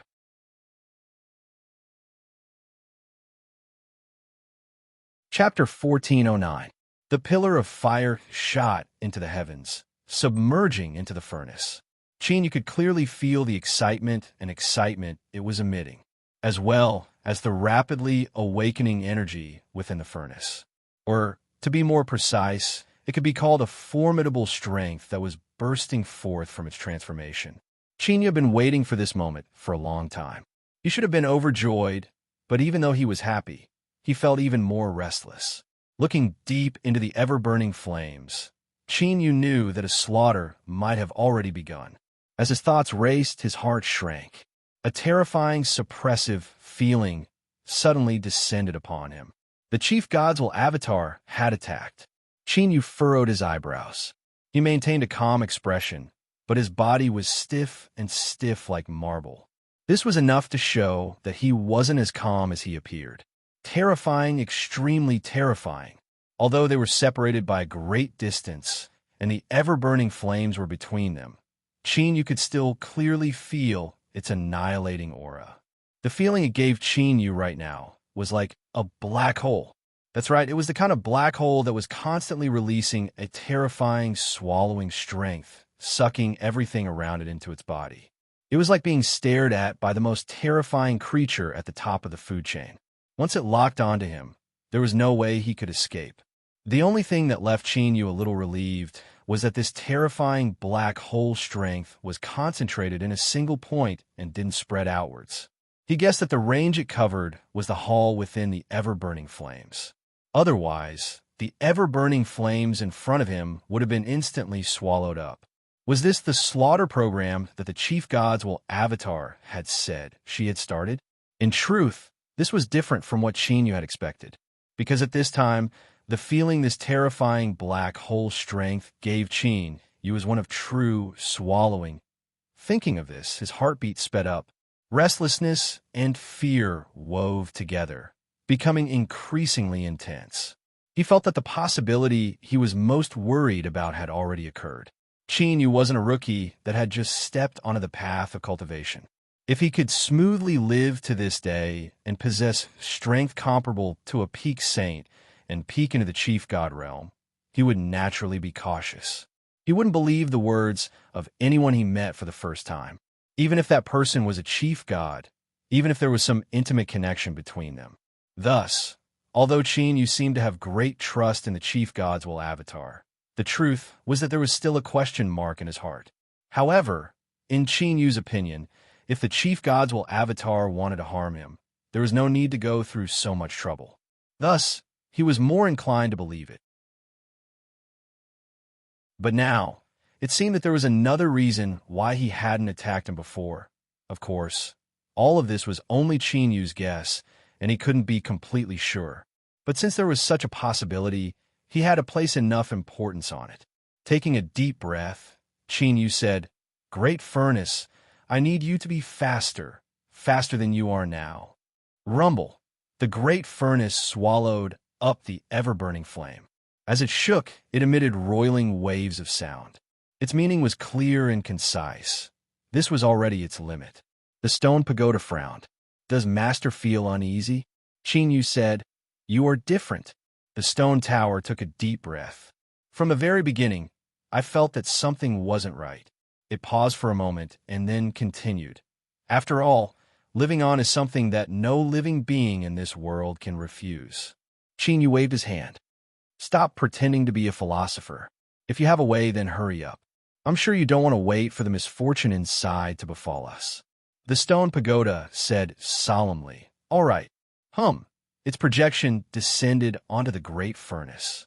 It was unknown what the stone pagoda did, but with a loud humming sound, the swallowing strength released by the great furnace suddenly rose by more than a level. Rumble, rumble. The pillar of fire that shot into the skies rapidly expanded, its speed nearly 30% faster than before. Chinyu's eyebrows were still furrowed. This was already fast, but he still felt it was too slow. He lifted a hand and pointed forwards. The flames twisted and the phantom of the fire spirit appeared. "Greetings, Master." Chinyu had already grasped the essence of how to deal with the little receive. He coldly said, "Think of a way to make the great furnace swallow the ever-burning flame faster." Cold, rude, and unreasonable, leaving no room for bargaining. The fire spirit's face flushed red. She bit her lips, her rationality screaming in her mind. Even if Chinyu was her master, his attitude was still too excessive. She absolutely could not yield. She had to counterattack and let him know what sort of attitude he should have toward the lady. But reason couldn't suppress her instincts. The joy in her heart caused the fire spirit's thoughts of resisting to be instantly discarded. "Yes, Master." The only thing she could do was try her best to make her voice sound less excited. This was truly shameful and sad. The fire spirit's figure moved, fusing into the great furnace. After several breaths of time, the pillar of fire that shot into the skies nearly doubled in size. The swallowing speed rose once more. "Who?" Chinyu let out a long breath. The nervousness and restlessness in his heart finally faded a little. He looked up into the depths of the ever-burning flame. Flames blazed there, but he could sense that eternal night had arrived. Everything would be swallowed up. "My name is Seamless." It is a strange name, but a long time ago, when I crawled up from a pile of corpses and was accepted as a disciple by my teacher, I was bestowed this name. In the words of my teacher, strange names often gave people a mysterious and unfathomable feeling. This just happened to be what a ghost path cultivator needed. But I always felt that this name was extremely unpleasant to listen to. So, 3,000 years later, I seized a chance and finally killed off my teacher. After that night of the blood moon, I thought of changing my name and even thought of several alternatives. But what was sad was that I didn't know if it was because I was already used to it, but I couldn't adapt to the new name. In the end, I left it at that. Seamless. Then so be it. Then, I used this name to live in this world for many, many years. This isn't a general description. I have lived for a long time, so long that I can't even remember. Living for so long is an extremely lonely matter. It is also a kind of torture to the mind.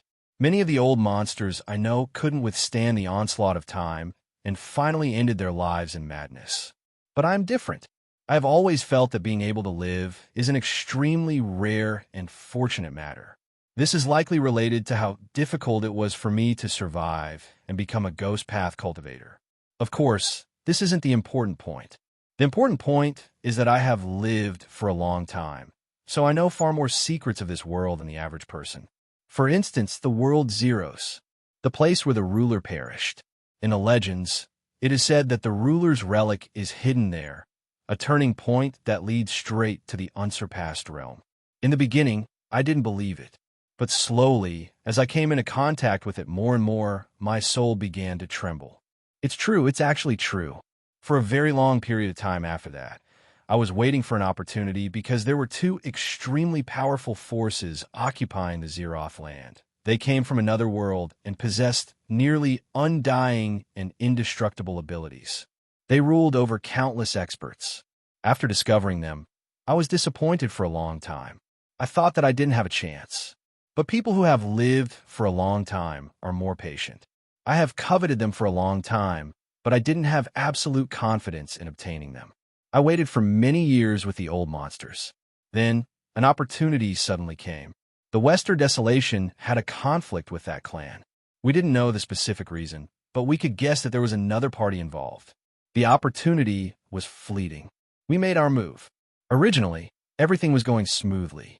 We started the ship and entered the Flaming Mountain. I thought that it was time for me to show my skills. As a ghost path expert who had hidden himself for many years, the bloodthirst in his heart couldn't wait. But I was wrong. I was very, very wrong. In the first battle, I, a dignified ghost path expert, actually paid an extremely expensive IQ tax. I felt as if my entire head was being ruthlessly pressed against the ground by someone. What happened next made me even more embarrassed. I actually became a three-skinned person. Moreover, it was with two people of the same gender. Although in the end, my willpower was the dominant one, and my strength also increased by a lot. All right, I have to admit that this feeling wasn't bad. My dispirited self-confidence rose again. I felt as if I had become the child of destiny again. Everyone in the Flaming Mountain would crawl and tremble in front of me. But I was wrong again.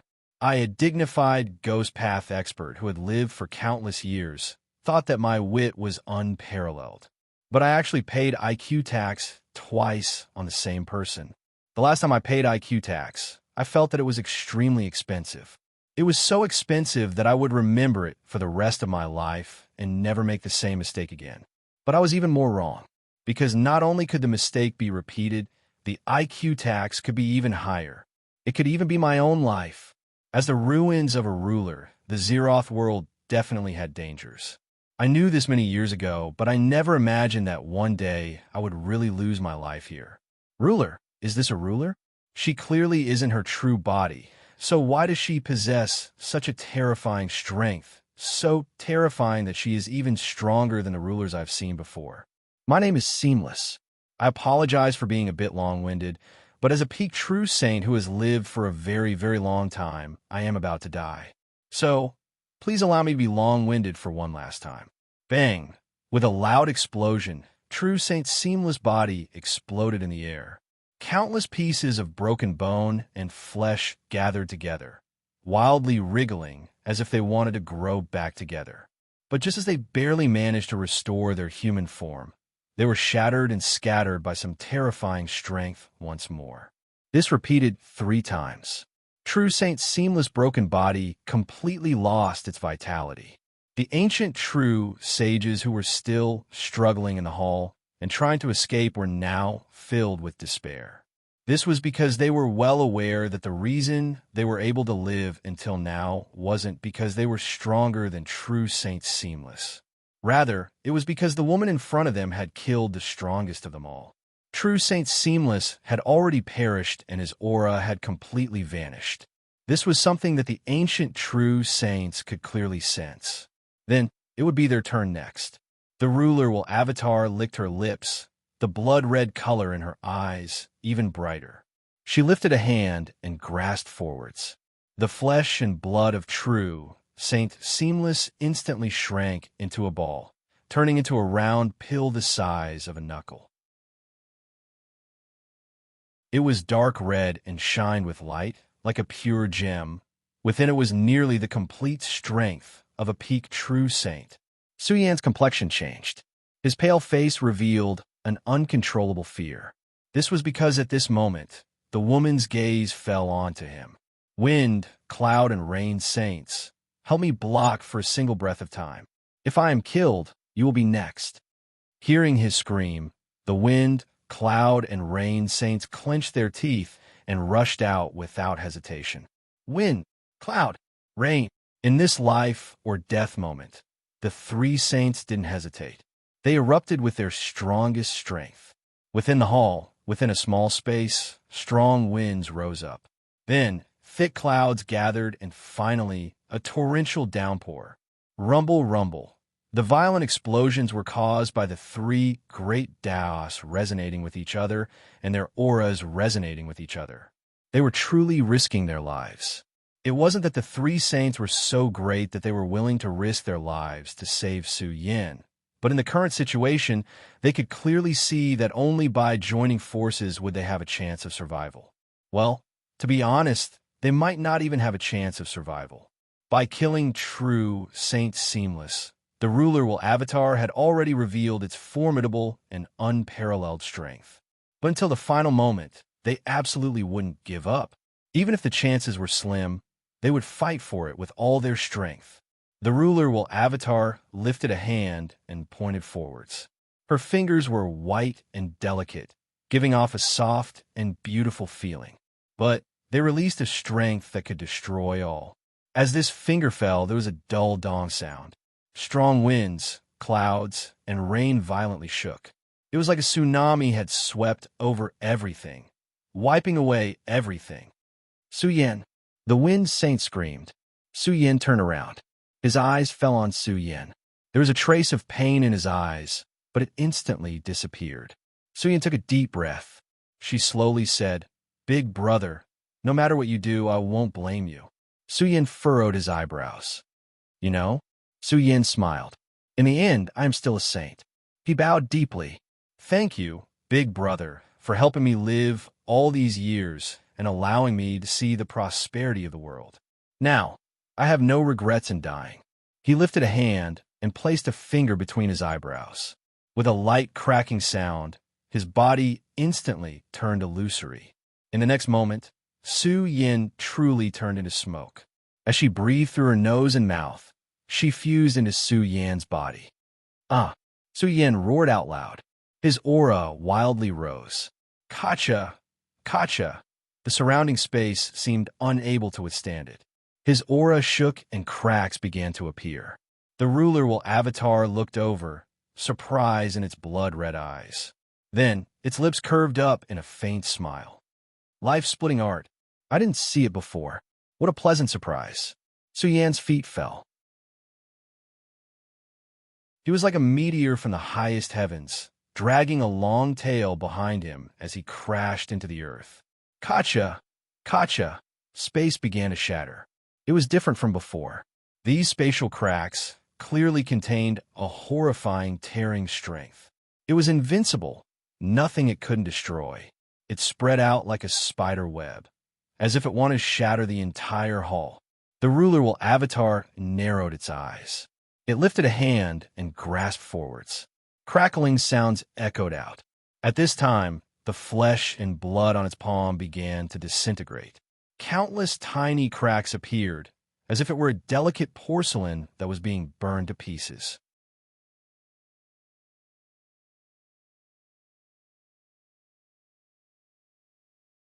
Chapter 14:10. Little fellow, you're a bit fierce. The sovereign will avatar smiled. But at this moment, Su-Yin felt as if he had experienced something incomparably terrifying. "No!" As he screamed, his eyes widened, and his face was filled with terror. It wasn't that he had never seen a sovereign before. They were powerful and had all sorts of supernatural abilities, but they had never reached such a boundary. He took back the half-life he lent to Su Yin and obtained his own strength. The strength of two ancient true saints fused together. Although it couldn't help him break through his current boundary and reach the transcendent sovereign realm, his current strength was infinitely close to that level. Even if a sovereign attacked, he wouldn't be able to so easily place him in a hopeless situation. Just who was this woman in front of him? Su Yin couldn't figure it out, but he didn't have time to think about it. With him as the center, the spiderweb-like cracks suddenly began to shrink. That's right, it was like some invisible and terrifying strength had appeared around him, forcefully reversing the trajectory of the cracks. Su Yin could clearly see all of this. He could feel the destructive strength coming from the spatial cracks. He roared out in anger and struggled with all his might, but he was locked in place, unable to escape. Thus, he could only watch helplessly as the cracks spread in the opposite direction and approached him bit by bit. In the end, they invaded his body and shredded him into countless pieces of flesh and blood, which fell to the ground and formed a large pool of flesh and blood. The three saints paled, fear and despair weaving in their eyes. When the sovereign will avatar turned to look at them, they fell to their knees. "Master, we were wrong. Please forgive us. We are willing to give you everything we have and go through fire and water for you." The sovereign will avatar's lips curved up in a beautiful smile. "Very well. Since you are willing to give me everything you have, then you can give me everything you have." Bang! A terrifying strength came crashing down like a mountain, suppressing the three saints within. A dark red light appeared like a blooming flower. In their despair, the three saints who had lost all will to resist were directly killed on the spot. Seamless, the Su brothers, wind and rain. These 6 ancient true saints were existences that had existed for countless years. They believed that they could even fight against the sovereign, but now, faced with an incomplete clone of the sovereign's that was far weaker than the main body, it was being crushed like dried weeds. It couldn't even put up the slightest bit of resistance. Well, the only thing that had happened was that the sovereign lord's clone's palm was rapidly healing and fading away. She turned around and looked at Yao Tao.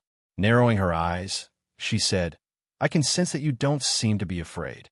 Why?" Yao Tao's expression was calm as she stood in a corner of the hall. She had been here since the beginning of the massacre, and her expression had not changed from beginning to end. When she heard this, she slowly walked out and said, "Because you are very similar to me." The sovereign lord's clone chuckled. "Do I? Perhaps. But just because of this, you think you can survive? Aren't you being too optimistic?" Yao Tao shook her head. "I've never been an optimistic person. On the contrary, this world is so difficult. Only by working very hard can we continue living. I'm not afraid because, compared to using these people to form a new body, I'm actually a better choice." Pausing for a moment, she continued, "Use their power as a source to help me fuse together and obtain a new life through symbiosis. This is your best choice." The Sovereign Lord's clone was silent for a moment. Then it coldly sneered, "And if I refuse?" Yao Tao said, "You can try to kill me, but the result might not be what you want to see." There was silence. The two women stared at each other. The atmosphere was quiet to the extreme. But beneath this silence, there was an extremely twisted feeling. It was like the air above the mouth of a volcano had been warped by the high temperature, as if it could erupt at any moment and destroy all. The silence was broken by laughter. The Sovereign Lord's clone reached out a hand. "I agree." Yao Tao nodded. "Believe me, this is the right decision." Pa. With a soft sound, 2 equally clean, fair, slender, and beautiful hands clasped together at this moment. Within the ever-burning flame, as the 2 people shook hands, the brilliant hall began to change once more. Rumble, rumble. The deep rumbling suddenly intensified, as if a raging river was surging. Rays of light were released from it, as if a whirlpool was spinning crazily. The ever-burning flame was nearing its end. With his current speed, he would be able to withdraw after a quarter of an hour. But at this time, his complexion changed. This was because the terrifying black hole-like feeling he sensed had suddenly changed. It was cryptic and hard to understand, as if something was being bred within this black hole. Yu didn't know what this meant, but a sense of fear rose up in his heart, as if this was also related to him. For no reason, Yao Tao's figure appeared in his mind. His intuition told him that the source of this feeling of fear was her. Leave? He had to leave this place as soon as possible. Yu shouted out loud, "Hurry, hurry up!" Perhaps it was because the furnace, stone pagoda, and fire spirit could also feel some sort of change in aura coming from deep within the ever-burning flame. The moment Yu's voice fell, the pillar of fire began to expand once more. The remaining ever-burning flame began to decrease at a speed visible to the naked eye. Gradually, the hall hidden deep within began to appear. The restlessness in Yu's heart grew stronger and stronger. If it weren't for the furnace needing to swallow all of the ever-burning flame in order to smoothly transform, he would have already left. In order to ensure his own safety, he was willing to give up some benefits. This wasn't anything at all. It was something that a calm and composed person should do.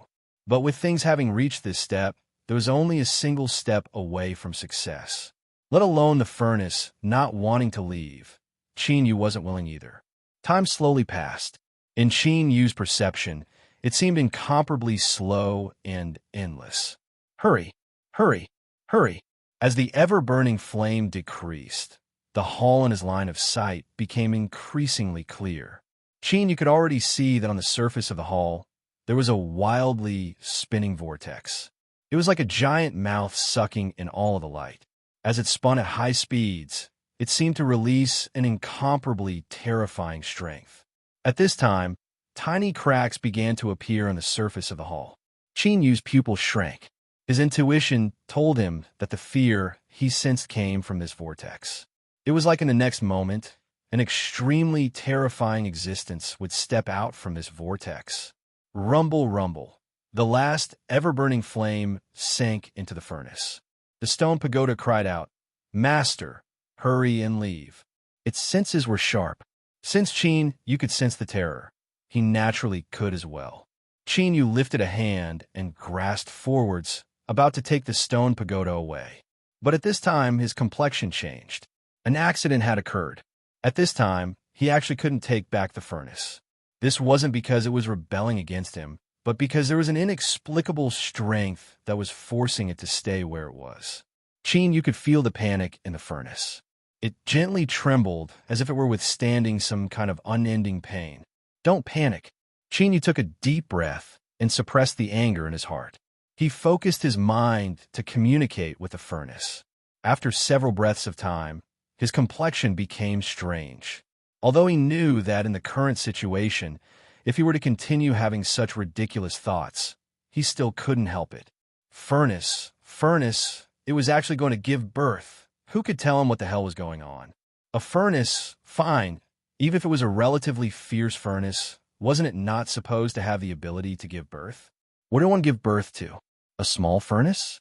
The furnace shook. You could clearly feel the anger gushing out from it. Cough.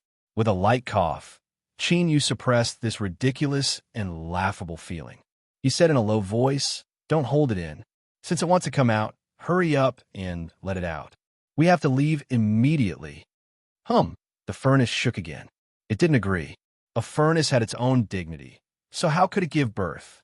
This was especially true because the furnace had always thought of itself as a man filled with masculinity. Yu took a deep breath.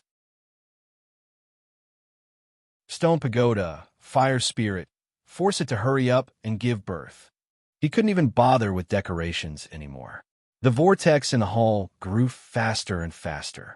The thing inside was about to come out. There was no time to delay.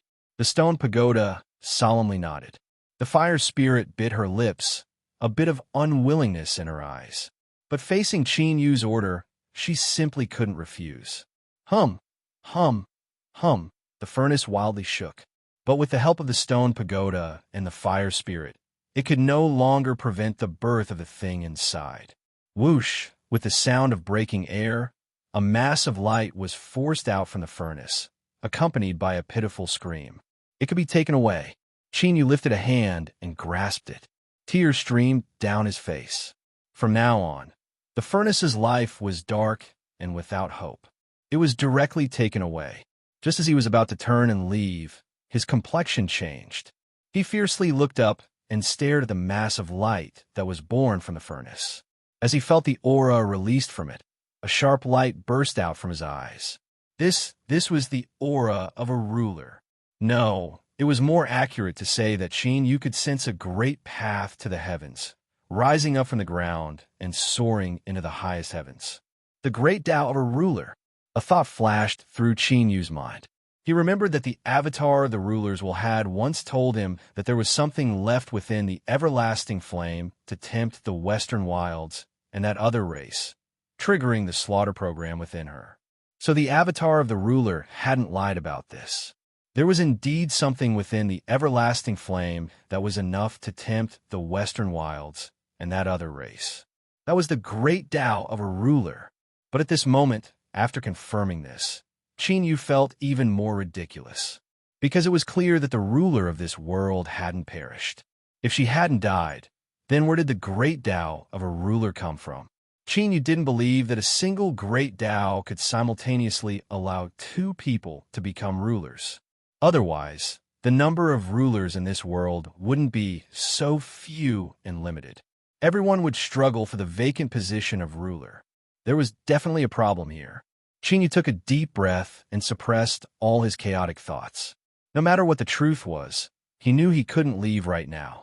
A lucky chance that led directly to the great Tao of a ruler was right in front of him. If he missed it, he would regret it for the rest of his life. Whoosh, Yu shot into the skies.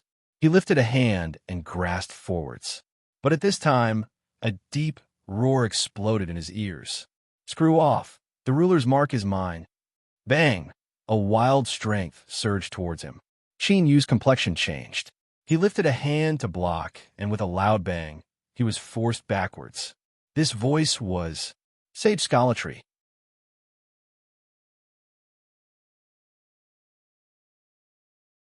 Chapter 14:11.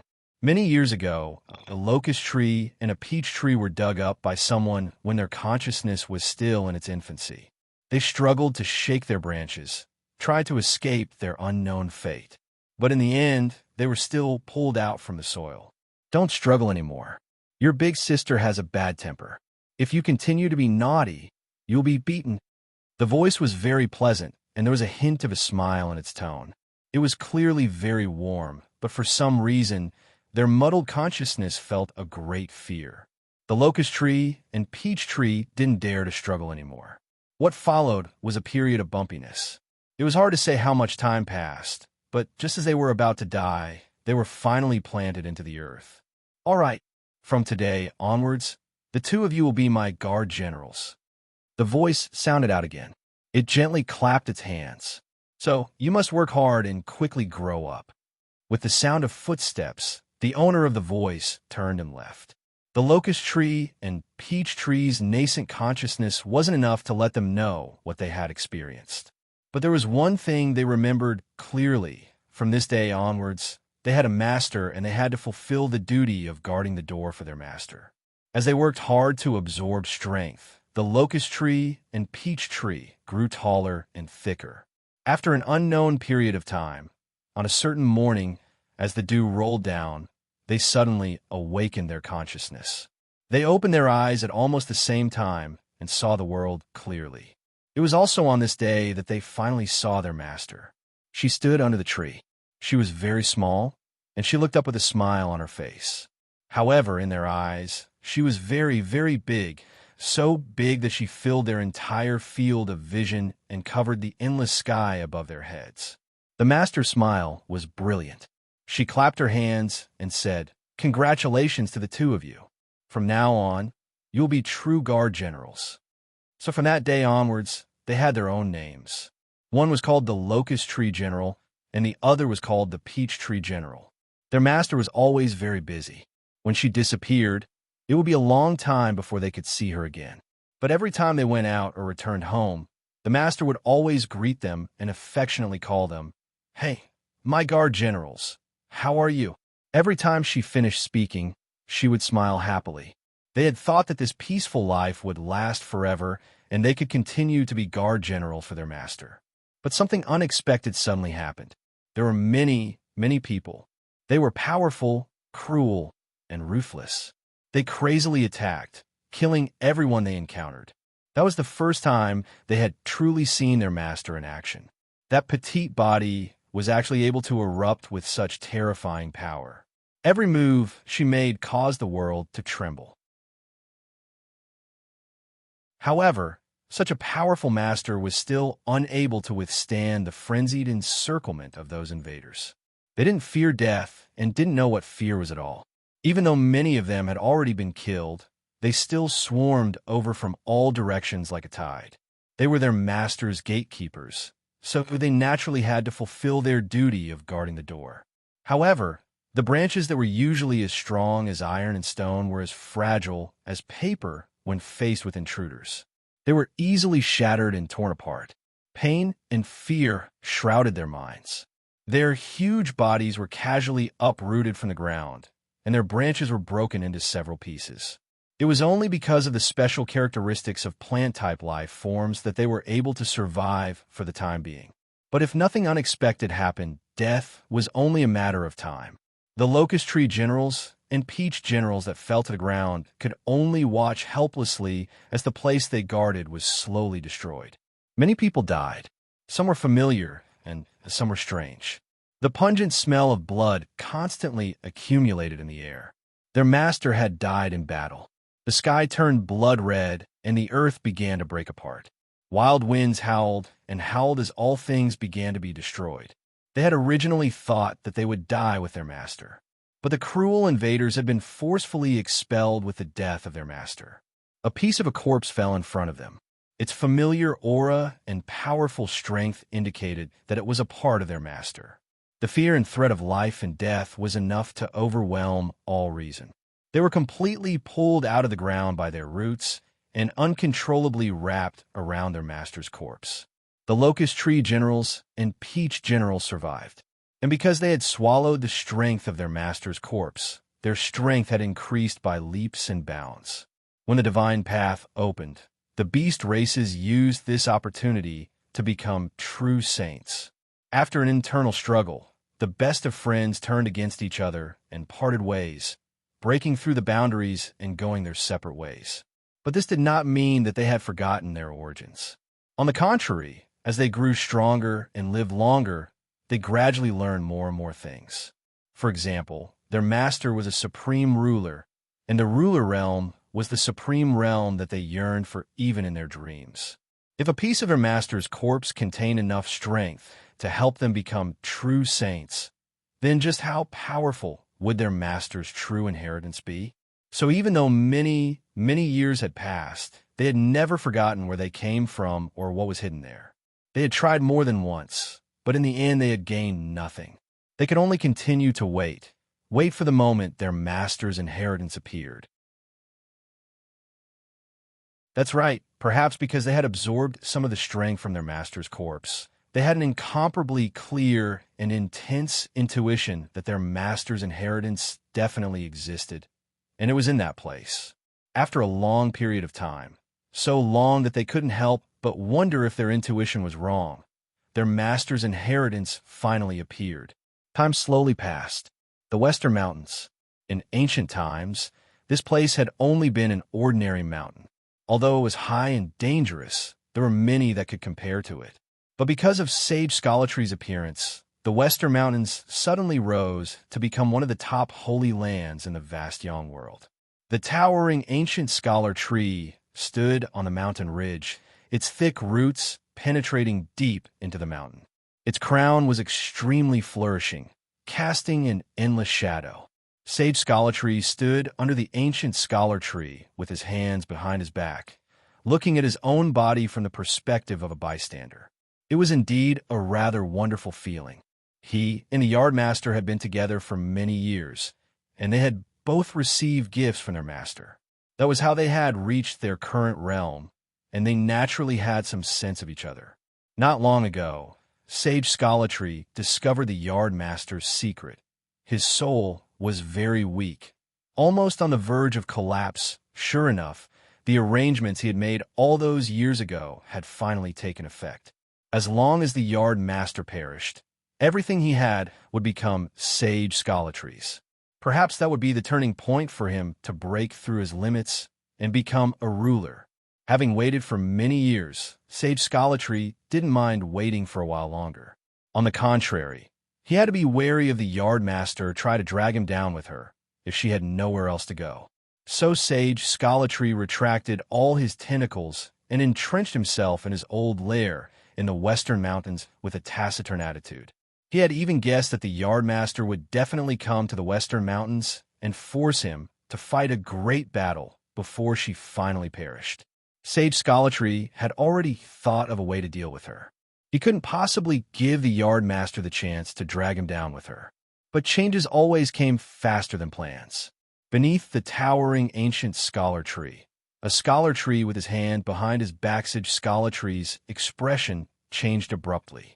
He raised his head and looked at the sky above the ancient scholar tree, the space that was vibrating, setting off circles of ripples. In the world of his senses, excitement and ecstasy were like a great tide, frantically washing over his mind. His master's inheritance had appeared.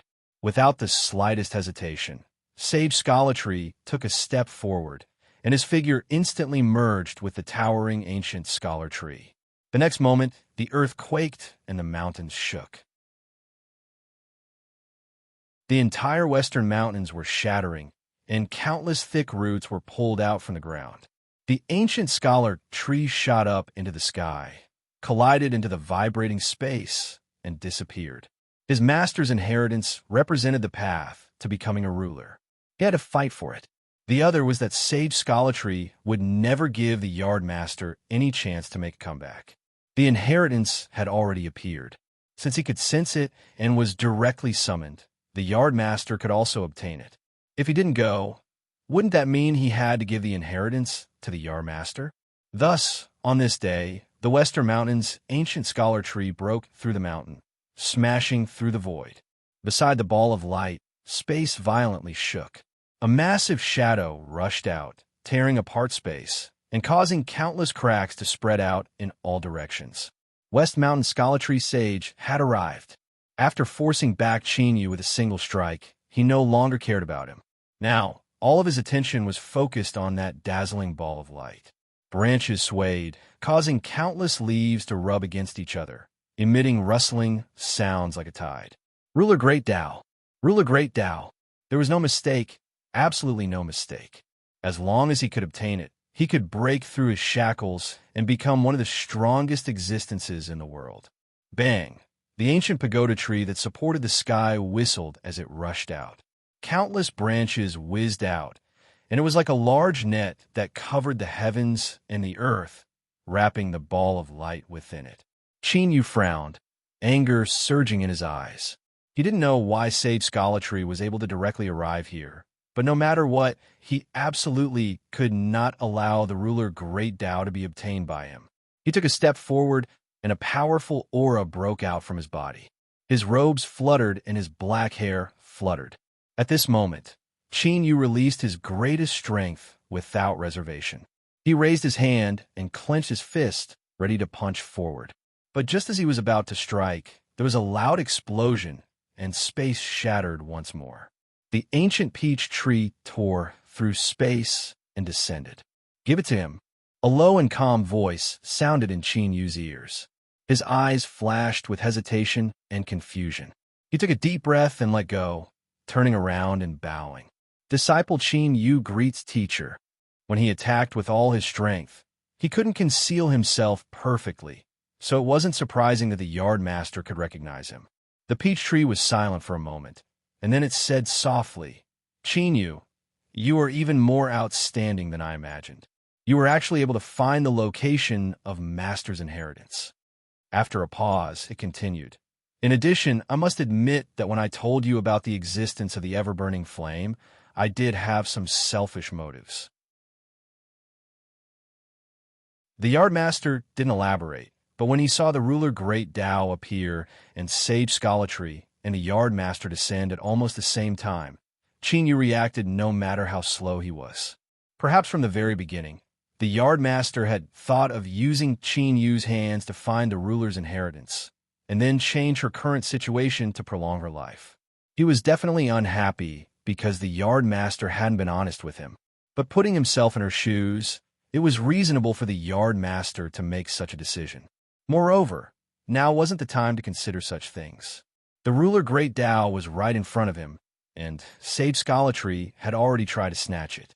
Taking a deep breath, Qin Yu asked in a low voice, "Why?" The yardmaster smiled. "Don't worry, you won't be able to get it."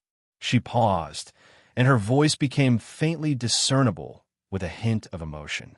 "No wonder Master was so good to us back then. She must have compensated us in advance. She planned everything from the very beginning. The ruler Great Tao is real, but sage scholarly and I didn't have the chance to dip our hands in it. You will naturally understand once you continue watching." Qin Yu frowned, watching sage scholarly's branches interweave into a large net that swallowed the dazzling ball of light. He sighed softly in his heart. It was too late to make a move now. He could only hope that what the yardmaster said was right. Otherwise, they would be in deep trouble. "Ha ha!" Sage scholarly's hearty laughter resounded through the world. "The ruler Great Tao. I have finally obtained the ruler Great Tao. From now on, the entire world will crawl and tremble in front of me." Countless branches wildly contracted and rotated like tentacles, squirming as they tried to fuse the ruler Great Tao into the yardmaster's body. On the thick tree trunk, sage scholarly's ecstatic face appeared. He stared at the yardmaster from high above. "You know that you don't have long to live, so you want to hand over the ruler Great Tao? What a wise decision. For this sake, as long as you are willing to crawl in front of me, repent and swear loyalty to me, and serve me for eternity, I might be able to pull you back from the brink of death and grant you a new life." The yardmaster had a calm expression. She looked up at sage scholarly, and her lips curled up in a mocking smile. "Even at this moment, you still haven't noticed? General Scholarly, I truly feel sorrow for you." Sage Scholarly frowned, his voice rolling like thunder. "Have you gone mad?" The yardmaster shook her head. "You and I are Master's gatekeepers, and we will always be gatekeepers. Our level and vision cannot compare to Master's. So, ever since Master brought us back and planted us at the gate, we have only been a pawn planted by Master for countless years. You and I are both insignificant and insignificant parts of the game." Sage Scholarly laughed. "I don't understand what you're talking about, but now that I have obtained the Great Tao, the ruler Great Tao is just around the corner. At that time, I will be in existence on par with Master. No, she is no longer qualified to be called Master by me." Looking at sage Scholarly, the yardmaster fell silent. A trace of disappointment and gloom appeared in the depths of her eyes. She didn't continue the conversation and turned to look at Qin Yu. "From today onwards, the peach garden will be handed over to you. I have no other request. I only hope that you can remember your previous promise. If possible in the future, you must ensure that Peach Maiden can live a safe life." As she finished speaking, she stared at Qin Yu, waiting for his response. Qin Yu didn't know what she wanted to do, but he could clearly feel the yardmaster's determination. He took a deep breath and cupped his hands. "Rest assured, yardmaster, I will definitely do what I promised." "Good. I believe in you." The yardmaster laughed. The entire peach tree trembled violently. She suddenly broke through the air and rushed towards sage Scholarly. "I have lived a long life and thought that I had become a saint, one of the strongest beings in the world. But I never expected that I would end up as someone else's pawn. I have a grudge, but think about it carefully. If Master hadn't acted in the past, how could the Peach Garden Master have lived to this day? My life and my cultivation were bestowed upon me by Master. Now that I have returned them, it can be considered a perfect ending." On the tree, sage Scholarly's face was filled with shock and anger. He didn't know what had happened, but as he watched the laughing yardmaster rush towards him, he couldn't help but feel fear in his heart. It was as if something extremely terrifying was about to happen. Get lost. Boom! An astonishing aura erupted from Sage Scholartree.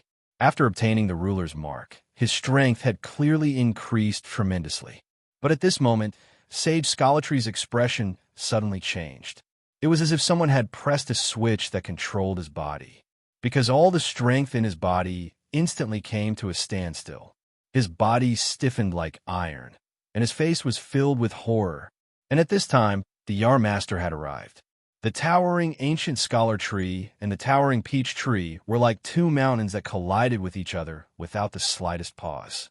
But unexpectedly, not a single sound was emitted. The ancient scholar tree and the peach tree were like two bubbles, but also like two shadows. The moment they came into contact, they fused together. A dazzling light suddenly erupted, as if a great sun had descended upon this place. No, impossible. Sage Scholartree screamed in shock and anger. It was clear that he had encountered something extremely terrifying. Qin Yu's pupils violently shrank. As the saying went, the onlooker had a clearer view of everything. From the perspective of a third party, he could see everything that was happening. The light that was as bright as a great sun came from the ruler's great Tao. Although it was releasing endless light, in reality, it was like a black hole that was slowly swallowing up Sage Scholartree and the Yard Master, turning them into a part of itself. And during this process, Sage Scholartree and the Yard Master were unable to move at all, much less put up any effective resistance. They were like prey that had been immobilized. They could only watch helplessly as they were slowly swallowed into the belly. One could imagine how it felt. Qin Yu sucked in a breath of cold air, feeling a chill from the bottom of his heart. When he thought of what the Yar Master had said before, he felt as if he had fallen into an ice cave. She had said that all of this was the ruler's chess piece, and that he and Sage Scholartree were only an extremely insignificant part of the game.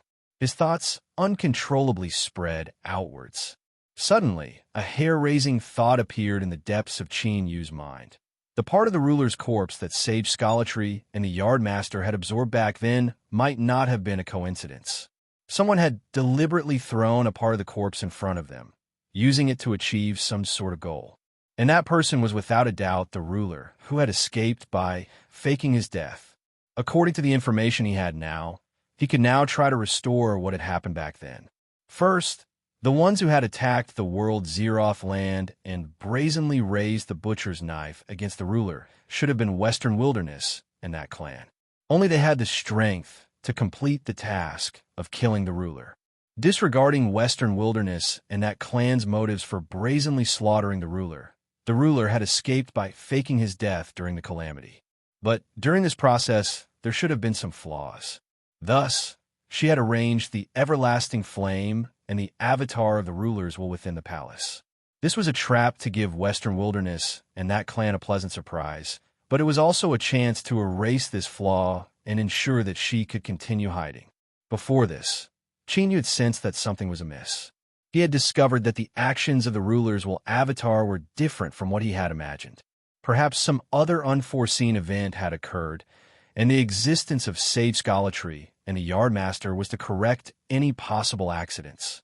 This was because it was clear that as Sage Scholartree and the Yard Master were swallowed, the true divine Great Tao was awakening, or more accurately speaking, a powerful aura hidden within it was being activated. In other words, Sage Scholartree and the Yard Master, who had absorbed the ruler's corpse and relied on it to ascend to the true divine level, were truly nothing more than chess pieces that the ruler had placed there. If they couldn't be used, then so be it. But if something went wrong, the two of them would be summoned here because of the appearance of the ruler's great Tao. They would provide strength for the awakening of the ruler's great Tao. They were like two tools that had lived to store strength in order to deal with today's unforeseen event. The Yar Master seemed to have noticed all of this, which was why she had acted like this before. As for Sage Scholartree, he had been kept in the dark from beginning to end. Qin Yu took a deep breath. Fear and astonishment interweaved in his eyes. He had a deeper understanding of the terror of the ruler level. Their terror wasn't limited to their cultivation, but also their deep and terrifying schemes. Two powerhouses at the peak of the true divine level had crossed countless years, yet they had been toyed within the palm of their hands. I have a great destiny. In the future, I will definitely become a ruler. How could I be someone else's chess piece? I absolutely refuse to believe this. Sage Scholatry's enraged and resentful roar reverberated in the air, like a thunderclap. It was clear that he had finally understood. The Sky Palace Scholatry tree frantically struggled, but it was of no use. Under the illumination of the light, the strength within his body was completely out of control. He couldn't mobilize the slightest bit of it. No, I can't accept this. I can't accept this. Sage Scholatry's voice became smaller and smaller. At the same time, the light became increasingly brilliant, gradually turning into a true sun. The Sky Palace Scholatry tree and the towering peach tree became more and more illusory. Finally, they were like real shadows, slowly purified and vanishing in the light. Qin Yu's body stiffened. He could clearly sense that the auras that belonged to Sage Scholatry and the Yardmaster had completely disappeared. Two peak true divine level existences had quietly perished here. Suddenly, all the light vanished. Qin Yu finally saw the true appearance of the great Tao of a ruler. It was a stone. That's right. It was a stone that wasn't smooth and smooth. It was like a stone that could be picked up from the roadside of a river. The only strange thing was that its entire body was pitch black, as if it had eaten a great deal of ink. When Qin Yu looked at it, he felt as if he would be pulled into it. Oh, it was a little familiar. But unfortunately, this stone didn't give Qin Yu any time to think. With a swoosh, it instantly approached. Its speed was astonishing. It was so fast that, even with Qin Yu's cultivation, he had no way of dodging it. He could only watch as it crashed into his chest and melted into it. That's right, this stone contained the transcendent great Tao of a ruler. It had even swallowed Sage Scholatry and the Yardmaster right in front of Qin Yu's eyes, and yet it had directly melted into Qin Yu's body. It would be a lie to say that he wasn't panicking. Before this, Qin Yu had thought of taking it into his hands. But after personally witnessing the fate of Sage Scholatry and the Yardmaster, he had long since given up on that idea. What nonsense! Who would dare to carry such a man-eating thing with them? Wouldn't they be afraid that it would suddenly open its mouth and swallow them? Calm down, don't panic. Taking a deep breath, Qin Yu focused his mind and looked within himself. But what caused his expression to change again and again was that he couldn't find any trace of the stone's existence. It was as if the moment it entered Qin Yu's body, it had directly melded into his flesh and blood, becoming one with him. All of a sudden, kacha kacha sounds of shattering rang in his ears. Qin Yu's complexion changed.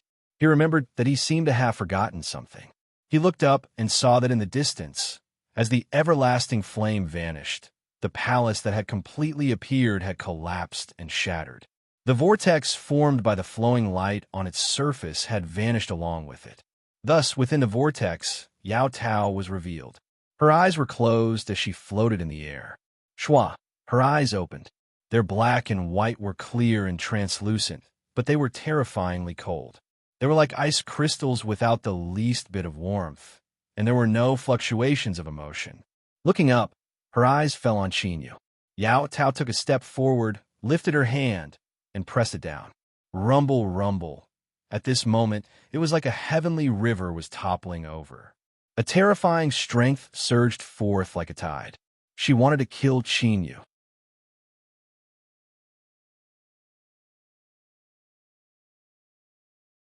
Chapter 14:12. The strength of the chief gods while Avatar had been fully displayed when it slaughtered 6 ancient true saints. Now that it had fused with Yao Tao, it was impossible to weaken each other's strength.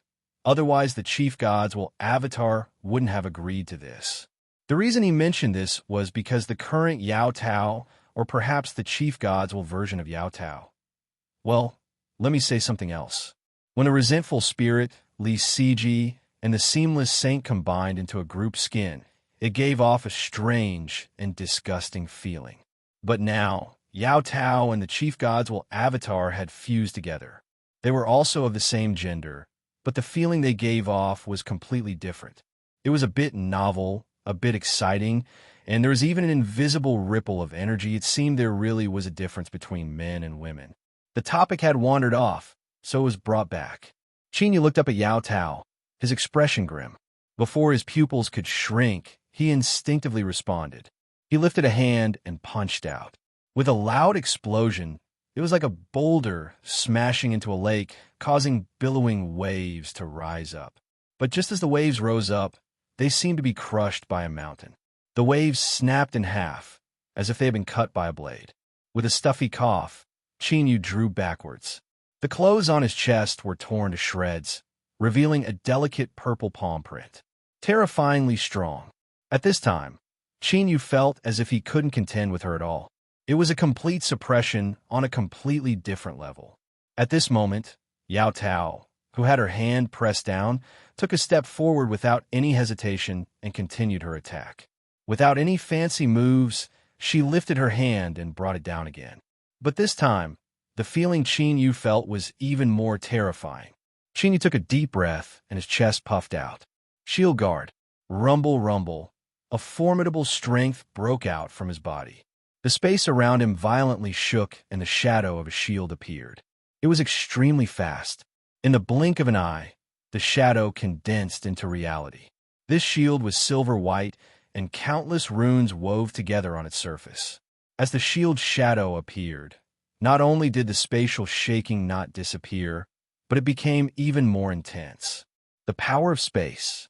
This shield shadow and every rune that appeared on its surface released a powerful aura that could interfere with space.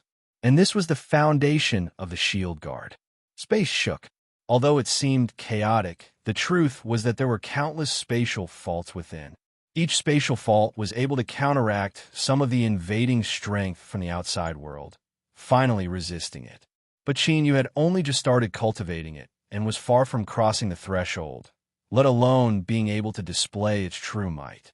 Of course, more importantly, Yao Tao's current strength was truly ridiculously strong. Thus, after Qingyu learned this supernatural ability, the first time he used it could only be described as tragic. The layers of space that were stacked together trembled. They were as fragile as bubbles and were instantly pierced through. Qingyu spat out a mouthful of blood and was sent flying backwards. This time, it wasn't as simple as a palm print appearing on his chest. His chest caved in, and it was unknown how many bones were broken.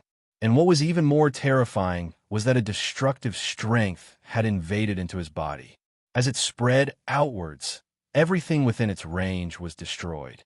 His bones were shattered, and he lost his vitality, while his internal organs were shattered inch by inch. If it wasn't for the fact that his body of laws was sufficiently powerful and possessed astonishing vitality, this strike would have been fatal.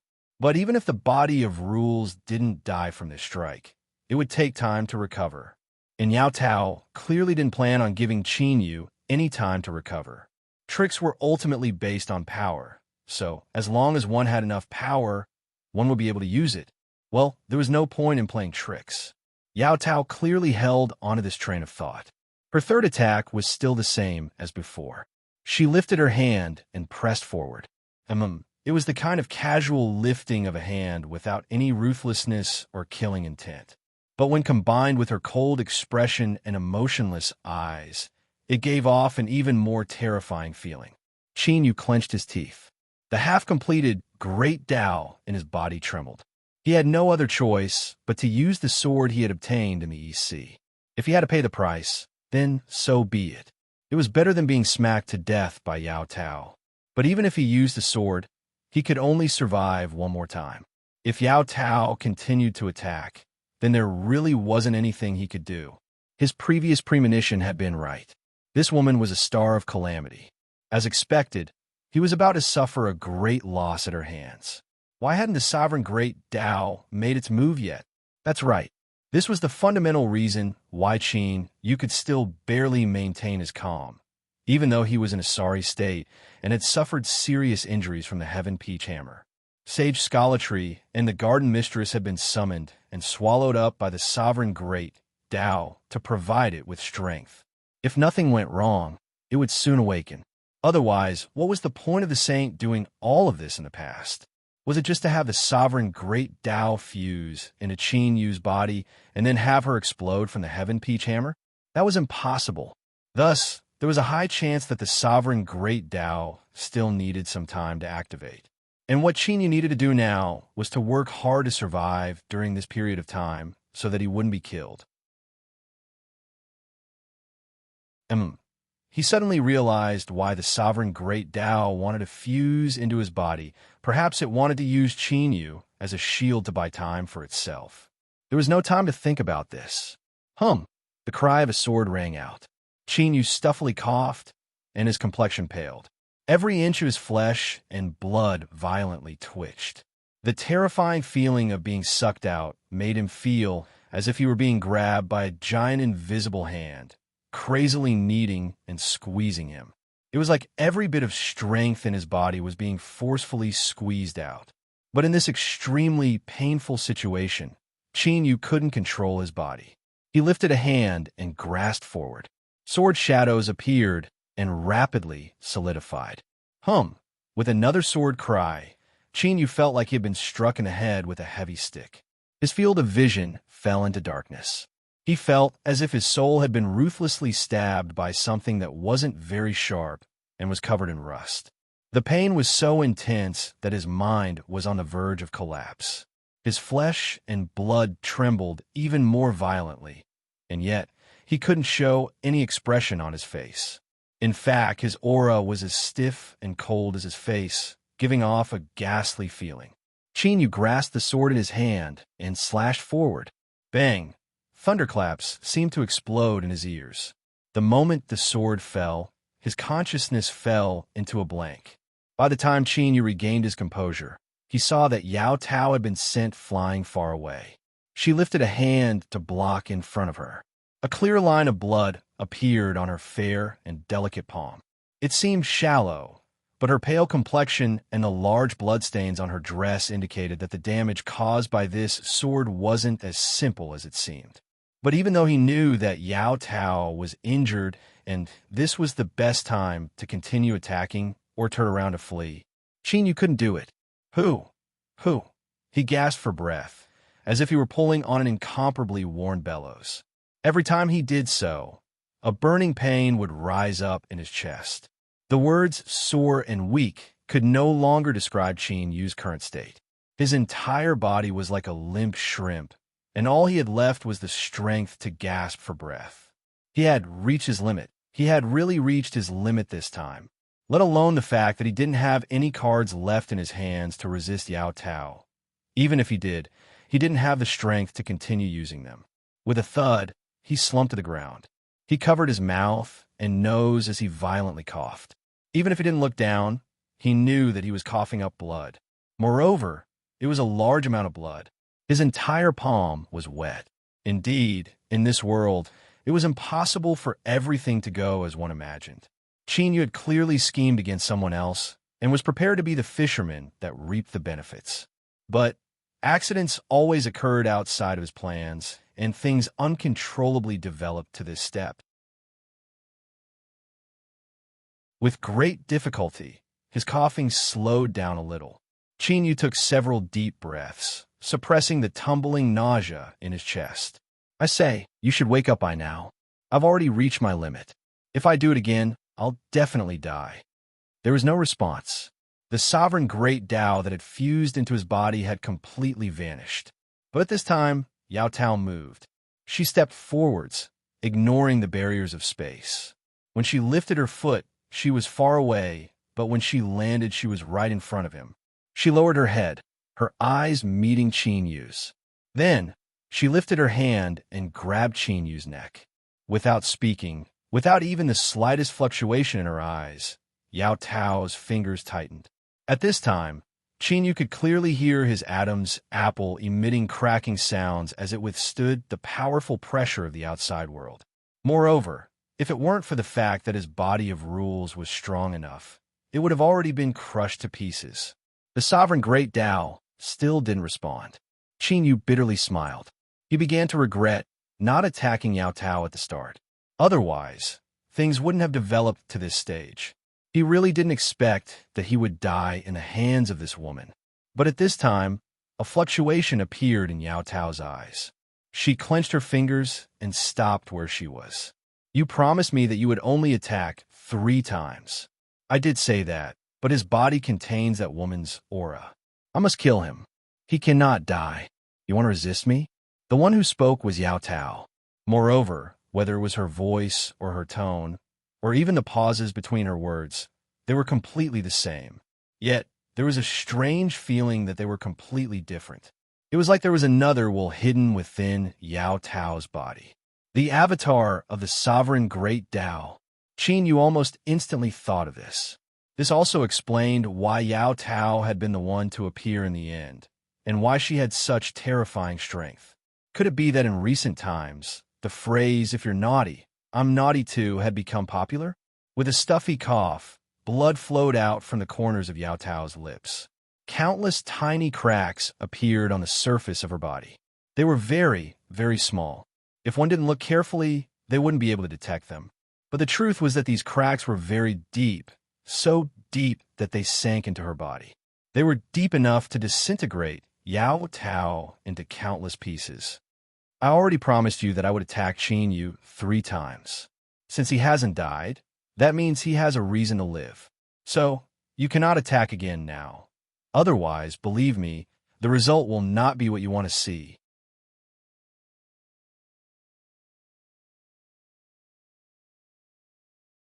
Chapter 14:13.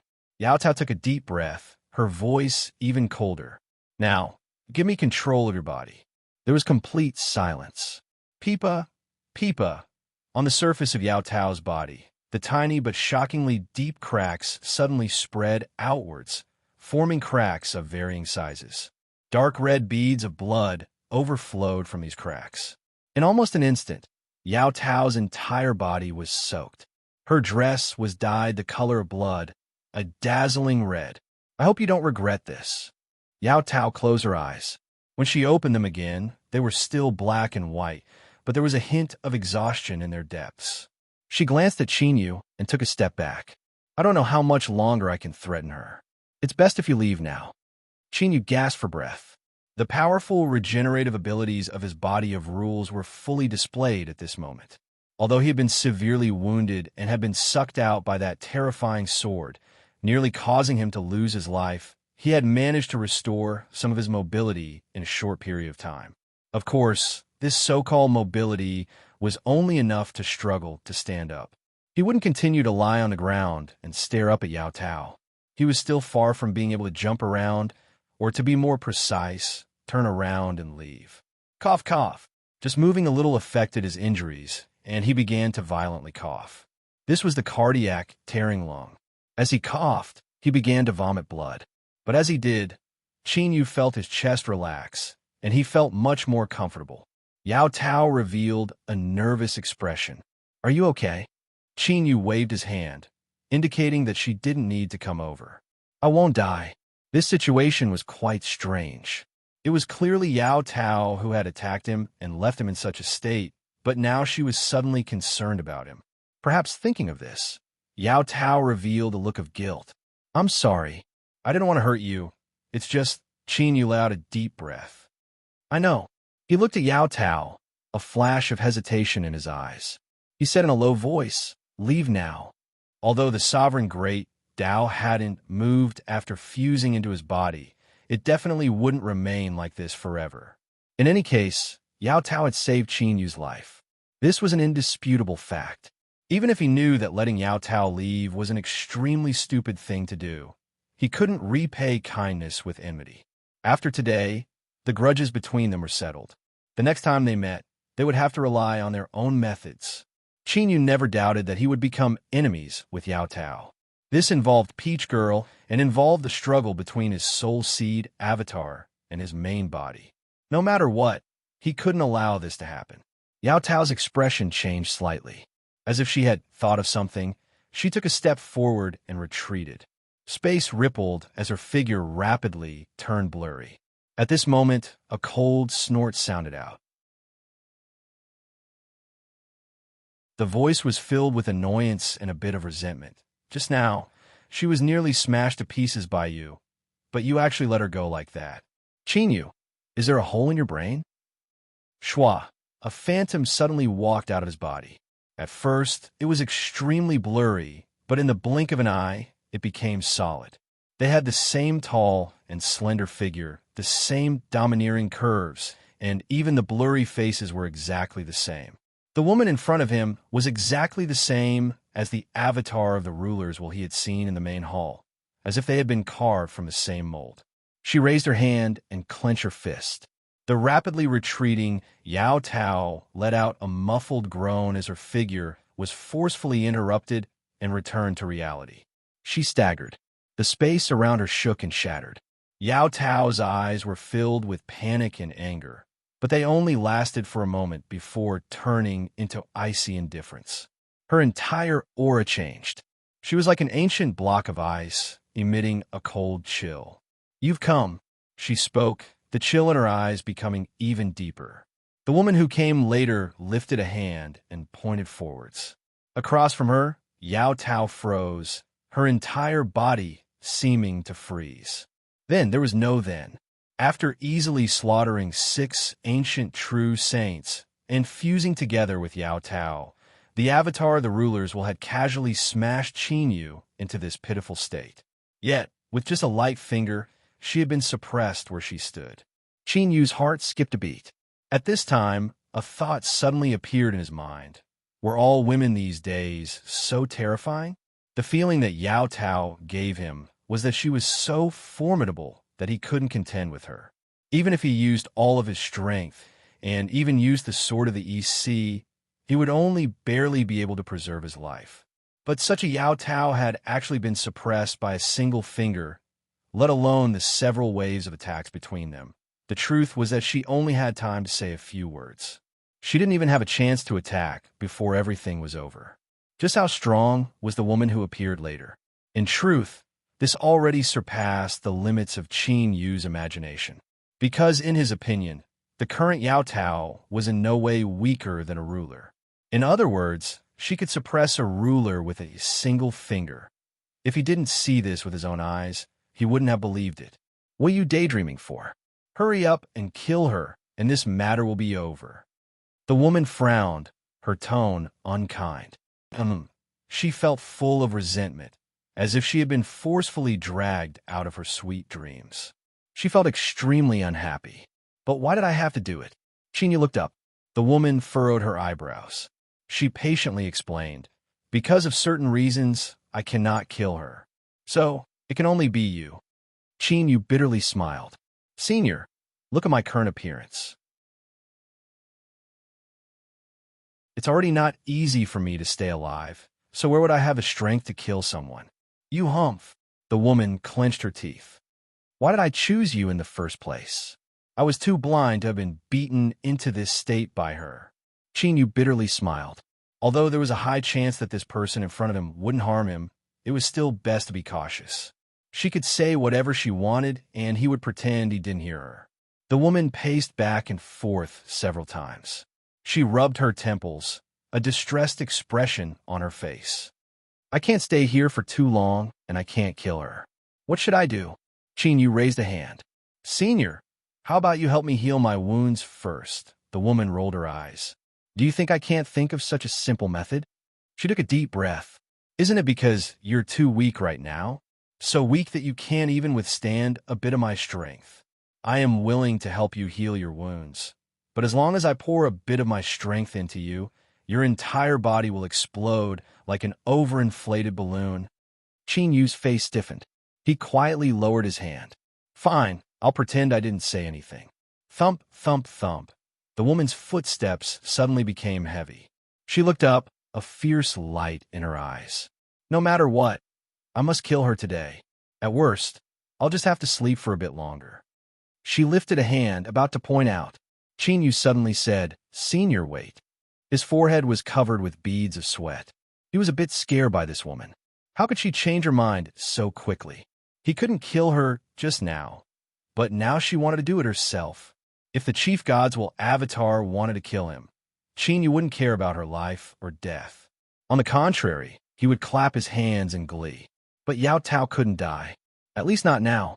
The Soul Seed Avatar was strong to such a degree, so it was bound to be closely related to the main body.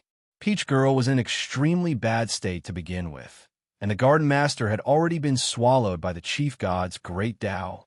In other words, if something happened to Peach Girl and Chinyu wasn't around, no one in the Peach Garden could help her. If Peach Girl perished because of this, Chinyu knew the cultivation method of the myriad soul Tao. As long as the main body died, all the soul seeds would perish together. And this was also the reason why Yao Tao didn't wait any longer and chose to leave seclusion to swallow Peach Girl. She didn't dare to take the risk of waiting any longer. The woman frowned and looked at him impatiently. "What are you trying to say?" Chinyu coughed. "I just think that killing Yao Tao, killing the Chief Godzilla Avatar isn't a wise choice." The woman sneered. "Get to the point.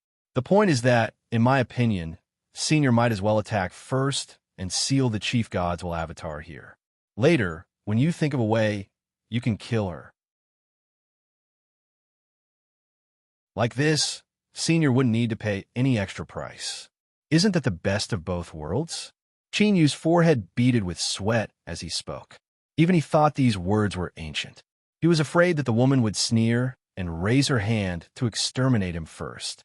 But then, the woman's reaction caused Chinyu's eyes to widen, and he couldn't help but be stunned. "Good idea." She walked over and patted Chinyu with a bright smile. "I never thought that you would have such a smart head. I take back what I said before. My eyesight is as sharp as ever. Chinyu, are you sure that what you should be doing right now isn't digging out your eyeballs and playing with them in bubbles? Or perhaps you should find a place to pour out the water in your brain. In the past, your methods were quite sharp. How come it was that after all these years, even though your cultivation had clearly increased, your brain wasn't as good as before? Could it be that as one's cultivation increased and they reached a certain level, their brains would be damaged instead?" Chinyu's mind was a mess. Even he felt that these thoughts were extremely senseless. Without a doubt, the woman who had walked out from his body and suppressed Yao Tao with a finger was the master of World Zero from the distant past. She was also the master that Sage Scholatry and the Garden Master spoke of. She was the one who had arranged all of this and played everyone on the chessboard. Above was the Western Desolation and that clan. Above was the avatar of the ruler's will. Below was the Garden Master, Sage Scholatry, and 6 ancient true saints. TSK, just take a look. Even a true saint who had stepped onto the peak of Vast Yang Extreme could only be ranked as a lower level. From this, one could imagine just how skilled the ruler was. As Chinyu was lost in his thoughts, the woman in front of him suddenly attacked. She flicked her sleeves, and there was the sound of breaking air. In the distance, the shattered fragments of the palace flew over at an astonishing speed. And as they flew over, they seemed to be infused with strength. Their dim surfaces began to glow once more, and their auras faintly resonated with each other. They gave off an inexplicably heavy and oppressive feeling. But before this, they had clearly been the ruins of a palace that had collapsed, turning the rotten into the miraculous.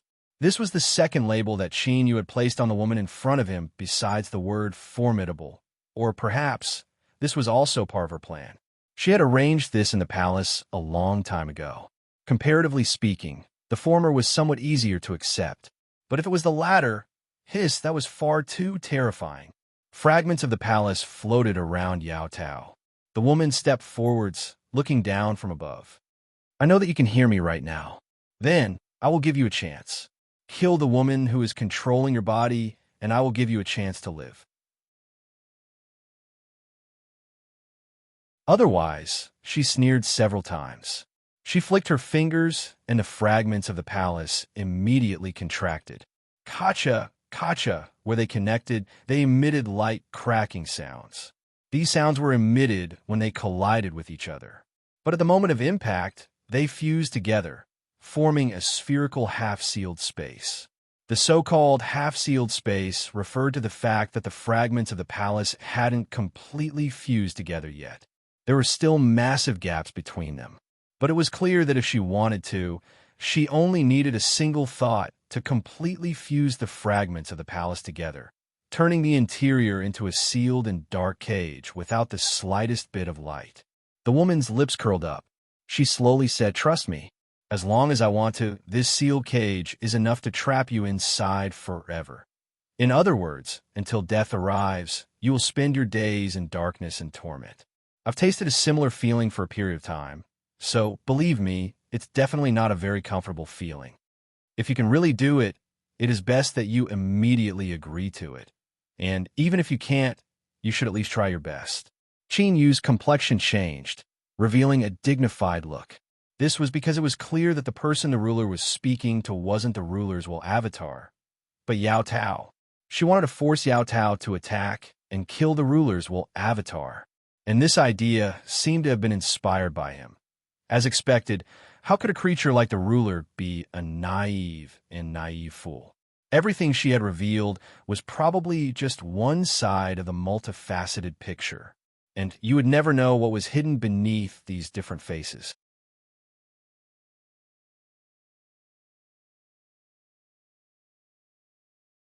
Chapter 14:14. Within the semi-closed spherical seal, Yao Tao's figure didn't move at all. At this time, she was still in a state of being forcefully suppressed. Her eyes grew colder and colder, and a hint of derision flickered in their depths. Clearly, she didn't believe that the sovereign's actions would be of any use. Kill her, regardless of whether Yao Tao had the guts or not. Even if she did, she would only be digging her own grave. Hey, if it weren't for the oath I made in the past, I would have crushed you to death with a single breath. The ruler's killing intent soared. A terrifying aura erupted from his body, causing Qin Yu to feel as if he were suffocating. The only thing that was a bit inappropriate was probably using the word "I." It really did ruin the ruler's dignity and solemnity. The cold eyes in the sealed space were filled with even more ridicule. In fact, it wasn't hard to guess what it meant. Don't shoot your mouth off. If you have the guts, then kill me now. She clearly knew just how terrifying the ruler was, and yet she still dared to act in such a manner. Either she was incredibly bold, so bold that she didn't even fear death, but from how the ruler's avatar had tricked Qin Yu, the chances that she wasn't afraid of death were extremely low. In other words, there must be some other scheme involved. The Sovereign Lord's avatar was intentionally trying to provoke her. Are you trying to goad me into action? You really know me well enough to know that I can't stand this. The ruler clenched his jaws. Just as Qin Yu was about to rush out and stop this woman who could flip a page at any moment, she suddenly sneered and said, "But this time, I won't be fooled. Yao Tao, don't ask me how I know your name. As long as I want to know, there are no secrets in this world. So listen carefully. Out of the anger in my heart, I have decided to continue to increase the stakes. As long as you can kill her, not only will I forgive your sins, but I will also give you additional compensation. For example, the pure remnant power of a sovereign lord will clone after it's killed." Inside the sealed space, Yao Tao used her actions to make her choice. A gloomy expression suddenly appeared in the depths of her cold eyes, mixed with shock and anger. She made her move. Qin Yu frowned, helplessness in his eyes. This was the decision of the ruler. There was no way he could interfere. It was true that Yao Tao was strong and had all sorts of strange tricks up her sleeve. However, she was facing a terrifying clone of the Sovereign Lord's will. He could easily kill 6 ancient true sages. Among them, there was no lack of extremely strong existences like the Seamless Sage. Their chances of victory were slim. It could even be said that it was like throwing an egg against a stone. The hegemon clapped his hands and laughed. "Excellent. You made a wise choice. However, things would not develop in a good direction just because of her words." Yao Tao, who had tried to kill the sovereign will clone, would be met with a vicious backlash. Her body would be the battlefield, and a brutal slaughter would ensue. The most direct observation was that Yao Tao's exposed flesh suddenly ruptured, and countless cracks appeared, densely covering every inch of his body. The cold, killing intent in the clone's eyes made it clear that it was the Sovereign Lord's will clone that was in control of the fleshly body. It was obvious that she had the absolute upper hand in this internal battle. Her torn flesh trembled, and dark red beads of blood seeped out of her wounds, instantly soaking her entire body. However, this was only the beginning. More and more blood flowed out, but because of the sovereign suppression, the blood couldn't flow out. It could only remain sealed on the surface of the body. As time passed, more and more blood accumulated, gradually forming a blood cocoon that wrapped around Yao Tao's body. It was hard to imagine that such a shocking amount of blood was flowing through her small body. But as time passed, the speed at which the beads of blood seeped out of her wounds began to slow down. Her face was as pale as paper. Her exposed palms and 5 delicate white fingers were now translucent. If one looked at them, they could see faint blue blood vessels running through them. Her lips were withered, her eyes were dim, and her skin had lost its former luster. Right now, Yao Tao was like a flower that had lost all its moisture. She was rapidly withering away. But the one controlling her body was still the Sovereign Lord's will clone. This could be determined from the unchanging chill in her eyes. Suddenly, after losing nearly all of her blood, the countless wounds on Yao Tao's body began to heal. Starting from some of the shorter and shallower wounds, they slowly began to disappear. Qin Yu's heart skipped a beat. He didn't have any evidence, but his intuition told him that these wounds were disappearing. This was Yao Tao's defeat. As expected, she had chosen to give it her all. But in the end, she hadn't been able to change the outcome. Although Qin Yu had expected this, he still couldn't help but furrow his eyebrows when this scene occurred in front of him. His face darkened. He had already explained the reason many times. He didn't want to see Yao Tao die, at least not right now. He turned to look at the Sovereign Lord. It was clear that the only one who could change everything was this inconceivably powerful woman. You created this mess yourself, so you can't just let it go like this, right? Otherwise, where would your face as a sovereign be? Don't look at me like that. Qin Yu, I've discovered that you don't want to learn the good things, but you learn these crooked tricks so quickly. You even know how to use your eyes to provoke me. Humph humph. But this is really too low of a level. I've seen all sorts of situations in my life. If I were so easily schemed against by others, I would have died countless times already. How could I have lived to this day? The Sovereign Lord sneered again and again, indicating that she had seen through everything. Her eyes seemed to say that she wouldn't fall for her tricks. Then, she took a deep breath and roared. I thought you were a smart person, but how could you be so stupid? Your body, your body, your body, important things must be said 3 times. Don't ask me why, because I don't know either. Your body, this is the 4th time. So, do you understand? It is your home field, and you are its true master. You are the one who controls everything, the one who controls it. Qin Yu's lips twitched. Sure enough, her face changed like the flipping of a book. Didn't she say that she had seen all sorts of situations in her life, and that she wouldn't be easily schemed against? Soon, he discovered that he had underestimated the degree to which a sovereign's face could change. Not only could she turn her head and swallow his words, but she could swallow them even more thoroughly. Let me remind you of one more thing. The avatars of a sovereign's will are indeed strong, and a variant within your body is especially strong. But in the end, she isn't a true sovereign lord, and she doesn't even have a true physical body to rely on. So, although she seems powerful, she has no foundation at all. As long as you carefully look for her, you will definitely be able to discover her weakness. The sovereign took a deep breath and clenched her teeth. I've already said this much.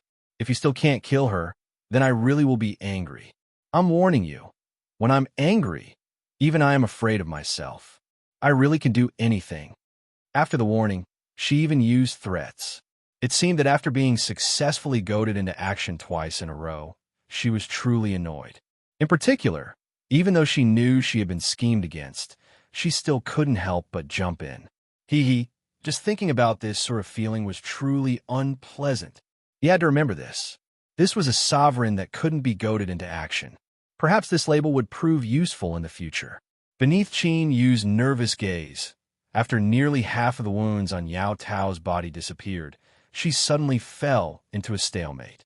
The wounds no longer disappeared, but they also didn't recover to their original state. It was clear that the battle between Yao Tao and the sovereign's avatar had fallen into some sort of stalemate. Qin Yu's eyes brightened. He thought back to what the sovereign had said before, rootless duckweed. The weakness of the sovereign's avatar was already obvious. She had no source of strength to replenish herself, and could only constantly consume herself. And this was also the reason why she had suppressed and killed 6 ancient true saints in an attempt to create a body. This sort of perseverance seemed as if she wouldn't make any progress. But the truth was that with every breath of time Yao Tao persisted, the scales of victory would tilt in her favor. For the first time, shock and anger appeared in her icy eyes. She seemed to have realized something unbelievable. And in truth, this was indeed unbelievable. The sovereign wasn't wrong. But if it were just these words, it would have been impossible to force the sovereign's avatar into such a dangerous situation. There were secrets on Yao Tao's body. Qin Yu had already guessed this before.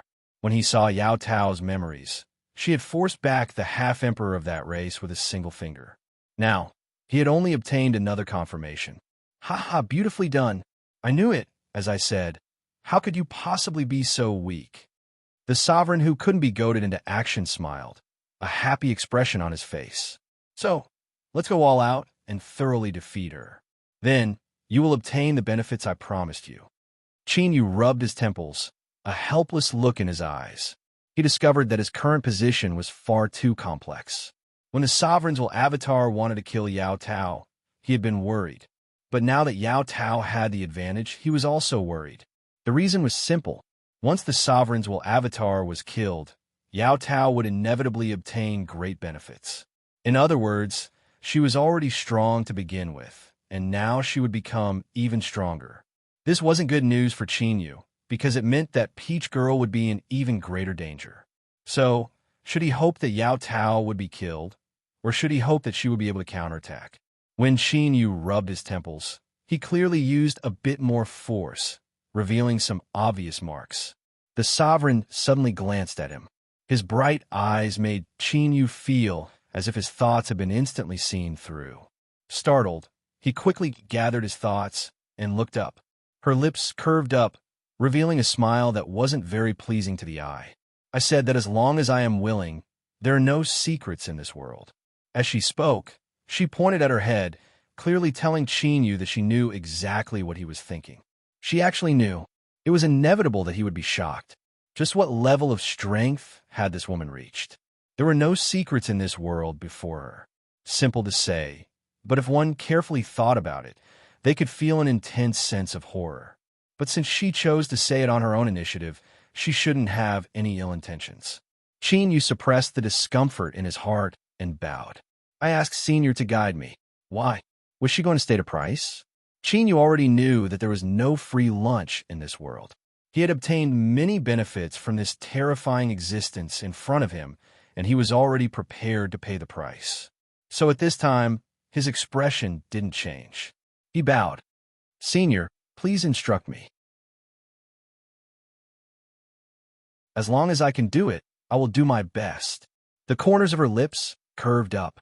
That familiar, carefree smile of someone who had taken revenge appeared on her face once more. Qin Yu's lips twitched. He gave her a second label.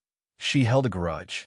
Moreover, she didn't have the patience to take revenge on the spot. "Smart." The sovereign snapped his fingers, a bright smile on his face. "I can temporarily help you resolve this problem, but you need to go somewhere and help me obtain something. As for the specifics, I will need to prepare a bit. You will naturally find out in the future." This sort of unknown matter often meant trouble and danger. Moreover, Qin Yu's intuition told him that it wouldn't be easy to accomplish. But as he looked at the smiling sovereign, Qin Yu hesitated for a moment and then rationally suppressed any thoughts of bargaining.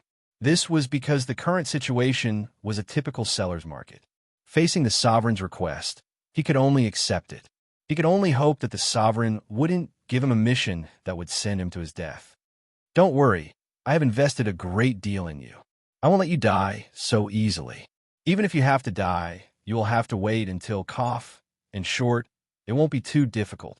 It will be within the range you can handle. Chinyu couldn't help but grimace. Although he swallowed back his words, his meaning couldn't be any clearer. Dear Sovereign, even if this is what you think, can I trouble you to be a little more tactful? He took a deep breath and bowed.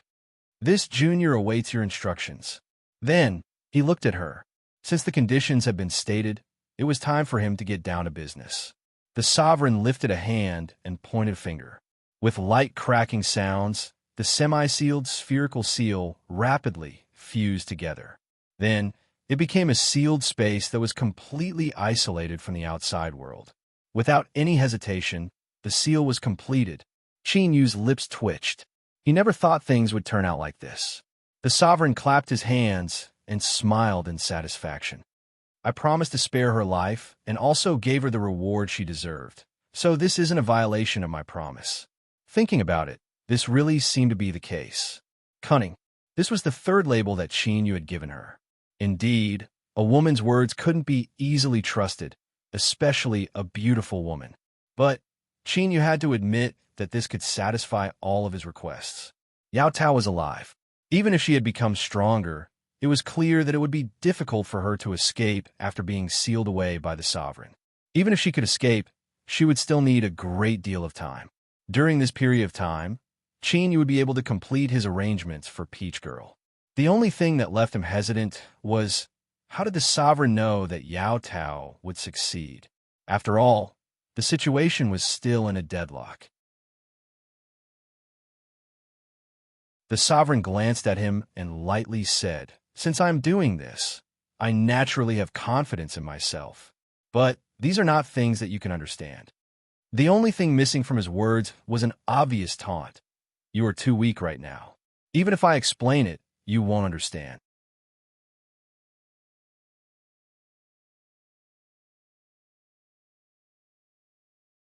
Chapter 14:15. Chinyu bitterly smiled. It had been a long time since he had been looked down upon like this. But as he thought of the woman's terrifying strength, he could only endure it.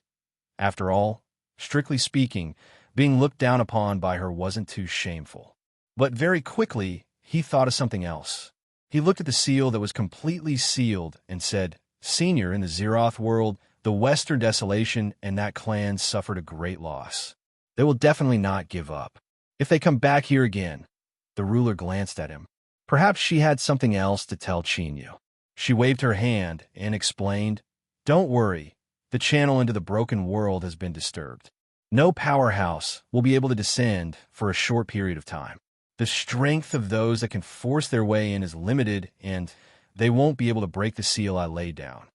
She looked at the sealed sphere and smirked. Moreover, we might be able to use this to confuse them and buy more time.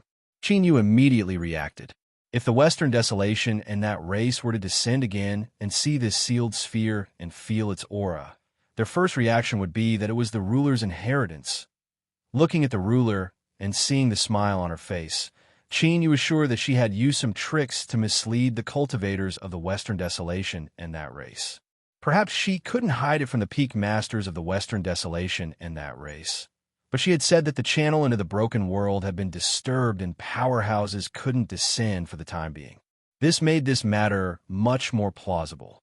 This simple explanation contained a great deal of information. For instance, why was Vastyong called the broken world? Was it because it coexisted with the abyss? Moreover, one had to admit that the words broken world carried with them a sense of superiority that wasn't too strong. In other words, the Western Desolation was likely a complete world. There's also the matter of disturbing the channel that connected the worlds. Since it could cross an endless distance to accomplish this, it was bound to be stable and powerful. If it had the qualifications to shake the channel and forcefully stop the passage, one could feel the dread and awe that gushed out from the depths of their hearts. If a cultivator could accomplish this, just how powerful would they be? A half-emperor or even stronger. The ruler clearly knew the truth. Moreover, she seemed to be in some sort of predicament, or perhaps she was in a preparatory stage. This could be clearly seen from the fact that she was trying to buy time and the fact that she had asked Chinyu for help. Otherwise, Chinyu wouldn't have needed to do anything with the formidable strength displayed by this person. This was a rare opportunity. It wasn't easy for him to truly see her, so he certainly couldn't miss it. He took a deep breath and said, "Senior, there are some things that I don't understand. I hope you can give me some guidance." The Lord Ruler furrowed his brows. "My time is almost up. I'll be leaving soon. If you have any questions, it's best to be quick. Also, I can't guarantee that I'll be able to answer all of them." Chinyu bowed. "Thank you, Senior. My first question is, where did the Western Wilds and that clan come from?" "Desolate region. Why do they call the vast Yang world the broken world?" "Because it was broken." Chinyu's lips twitched. "What rank is a half-emperor powerhouse?" "Above ruler." With that said, she waved her hand in annoyance. "That's all. Your cultivation isn't high enough. Knowing too much won't do you any good. That's all. I'm leaving." Chinyu loudly said, "Senior, please wait a moment. I still have one last question." He took a deep breath and stared into the Lord Ruler's eyes. "I have a friend called Teacher Liao. I wonder if Senior knows her." The Lord Ruler turned and walked away. "I don't know her." With a single step, she vanished from sight like a shadow. What vanished along with her was the remnant aura that belonged to her in this world. Everything seemed to be erased by a giant invisible hand, leaving no trace behind. Chinyu bowed. "Farewell, Senior." He stood up and rubbed his temples. In truth, he had many questions in his heart, but his intuition told him that he wouldn't be able to obtain too many explanations.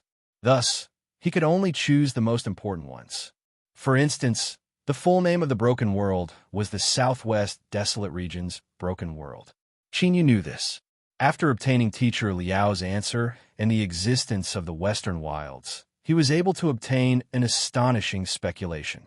For instance, the Western Wilds and the Southwest Wilds were both parts of the Desolate region. But a long time ago, because of some unknown reason, a great calamity occurred.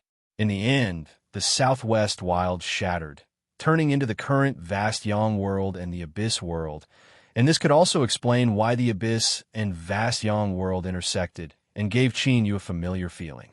It was because the two came from the same source. If this was really the case, then the vastness and terror of this world far surpassed his expectations. The answer was simple. Western Wilds, Southwest Wilds, just from their names, wasn't difficult to judge. East, west, north, south, southwest, northwest, northeast, southeast. Could the desolate region that Teacher Liao spoke of be divided like this? The vast Yang world that Chinyu resided in was only one of the desolate regions that had been formed after being shattered. Hiss! This guest left one sucking in a breath of cold air. Moreover, a half-emperor was indeed a realm above a ruler. But whether or not a ruler was a half-emperor, or whether or not there were other realms, no one knew for now. In the past, the Western Wilds and that clan must have had other reasons for taking action. In addition, the female ruler here possessed an unimaginably formidable strength. Perhaps she also came from the desolate region, or perhaps it was more accurate to say that she was related to the great calamity that destroyed the Southwest Wilds. Today's World Zero was only a continuation of that great calamity's pursuit. Chinyu couldn't help but rub his temples. He felt that the situation in front of him had become even more complex and terrifying. As the Lord Ruler said before, he had invested a great deal in him, and this sort of investment was clearly not humanitarian support that didn't ask for anything in return. However much Chinyu received, he had to pay a corresponding price. In other words, it was inevitable that he would be drawn into this matter. He originally thought that the strength of a peak saint was at the peak of vast Yang, and besides the Lord Ruler, well, there was a high chance that the vast Yang ruler was different from the one that just left. But he would need to verify this later. In short, Chinyu suddenly felt that the distance between him and the peak of the mountain had become extremely far. He felt increasingly small. Although this so-called small was only relative in the desolate region, a saint was still a great figure. This could be seen from Li Yizhou's attitude towards Saint Zhou. But the existence of a higher boundary undoubtedly proved that even if a saint had the ability to protect himself, that ability was still relatively limited. Thus, his current cultivation was far from enough. Luckily, the 5 inherited supernatural abilities were a great harvest. Once he concentrated on cultivating them, his strength would definitely rise. It was just that listening to the Lord Rulers while Avatar, there seemed to be hidden dangers in these things. It wasn't that Qin Yu had been negligent and hadn't thought to ask just now, but that he could slowly find another opportunity in the future. In contrast, he hoped to gain a better understanding of the overall situation as soon as possible. Then, after the Great Furnace completed its transformation, it could help Qin Yu refine the Great Tao, and the half-finished product had completely shattered after he had forcefully used the EC sword. The only consolation in this bad news was that the Great Tao was only the icing on the cake for Qin Yu. After the Great Tao shattered, he would indeed be implicated a little, but the extent was extremely limited. At most, he would spit out a few mouthfuls of blood. Of course, this could also be because the Great Tao was incomplete. If it was a complete Great Tao, the consequences would be even more severe. All of this required further verification. Finally, there was the matter of Liao Shi. The Lord Ruler's tone was firm, and her actions were straightforward, directly denying Qin Yu's guess. But because she was too straightforward, he continued to have doubts. He even had an intuition that she did know the name Liao Shi. There were 2 possibilities. Liao Shi was her, an existence similar to the shadow of the abyss. Or he was the shadow of another formidable existence that she didn't have a harmonious relationship with. Unfortunately, he hadn't been able to see the Lord Ruler's appearance. Otherwise, he would have been able to come to a conclusion. Well, with the Lord Ruler's boundary, changing one's appearance should have been an extremely simple matter. So, even if he had seen her appearance, he still couldn't be certain. Qin Yu rubbed his temples again. After a moment of silence, he quickly and accurately went through everything in his mind. Then, he let out a heavy sigh. He wouldn't think about it for the time being. Since he had already seen her, and there was a follow-up mission, he should be able to see her again soon. The more he came into contact with her, the more useful information he would be able to find and answer the questions in his heart. He glanced at the seal that the Lord Ruler had laid down. Yao Tao was currently inside, still fighting with the Lord Ruler's will Avatar. Even if she could win in the end, how long could she last under the seal that isolated the world from the outside world? He had to solve the problem that Peach Girl was facing as soon as possible. But what was more important right now was to return to the Peach Garden. The Peach Garden Master had perished, and Peach Girl had lost the protection of his Great Tao. She was definitely in a perilous situation. Qin Yu took a deep breath and turned to leave. He lifted his hand and grasped the air before ruthlessly tearing. Space directly shattered. He stepped inside and vanished from sight. Mystic Cave City, it was still as lively as ever. Countless cultivators came in and out every day, taking in all sorts of goods. There were countless large and small streets in the city, and there were tens of thousands of shops and merchants. Thus, even if 1 or 2 places became strange, it wouldn't be noticed for a short period of time. For instance, on the side of a long street, there was an inn that wasn't doing too well or too badly. At most, it could be considered a medium-low inn. The shopkeeper and all the workers had sincere expressions as they sent away the guests. The reason was that an honored guest had come and had spent a great deal of money to reserve the entire inn. Their reason was crude but effective. Mystic Cave City was incomparably prosperous. In addition to the strict curfew system, this caused inns to always have a booming business, and their prices weren't low. To reserve the entire inn, even if it wasn't on a large scale, wasn't something that the average person could afford. There was no need to offend some unknown great figure for such a minor matter. Of course, the most important thing was that this person had doubled the loss of rent, so they could just switch to another inn. The last guest left with a smile on his face. He waved his hand and signaled for the workers to close the door and hang up a sign indicating that the inn was full. When the shopkeeper turned around, his eyes fell on everyone. He smiled and said, "Our mission has been completed. Today, we will each go our separate ways." He lifted a hand to stop everyone from saying anything. "All right, you can all leave. Everyone must leave within an hour." "Yes." Everyone bowed and returned to their rooms. Moments later, they quickly and secretly left through several secret passages in the inn. The shopkeeper let out a deep breath. After determining that he was the only one left, he arrived outside the third room. After waiting in silence for an unknown period of time, the sound of footsteps echoed in the room. Then the door opened from the inside. The shopkeeper had already heard the sounds of movement. He put down his hands that were arranging his clothes and bowed. "Respected guest, I have been waiting for you." Yu had returned through the key. He sensed that besides the shopkeeper in front of him, there was no one else in the inn. He frowned and calmly said, "What are you waiting for me for?" The shopkeeper looked up, revealing a flushed face that was hard to hide. "If it isn't offensive, I would like to know from the mouth of this guest. Is she really still alive?" Yu remained silent. The shopkeeper knelt on the ground. "I have waited here for countless years just to confirm this matter. Even if I die, I can die without regrets."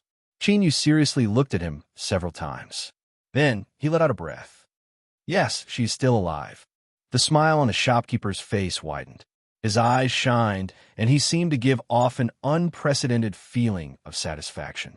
But this situation only lasted for an extremely short period of time. The light in his eyes began to fade, and his smile froze into eternity. He fell to the ground, and his aura instantly converged. Then, as if his corpse had withstood the baptism of endless years, it rapidly decayed into dust. To rely on his obsession to survive.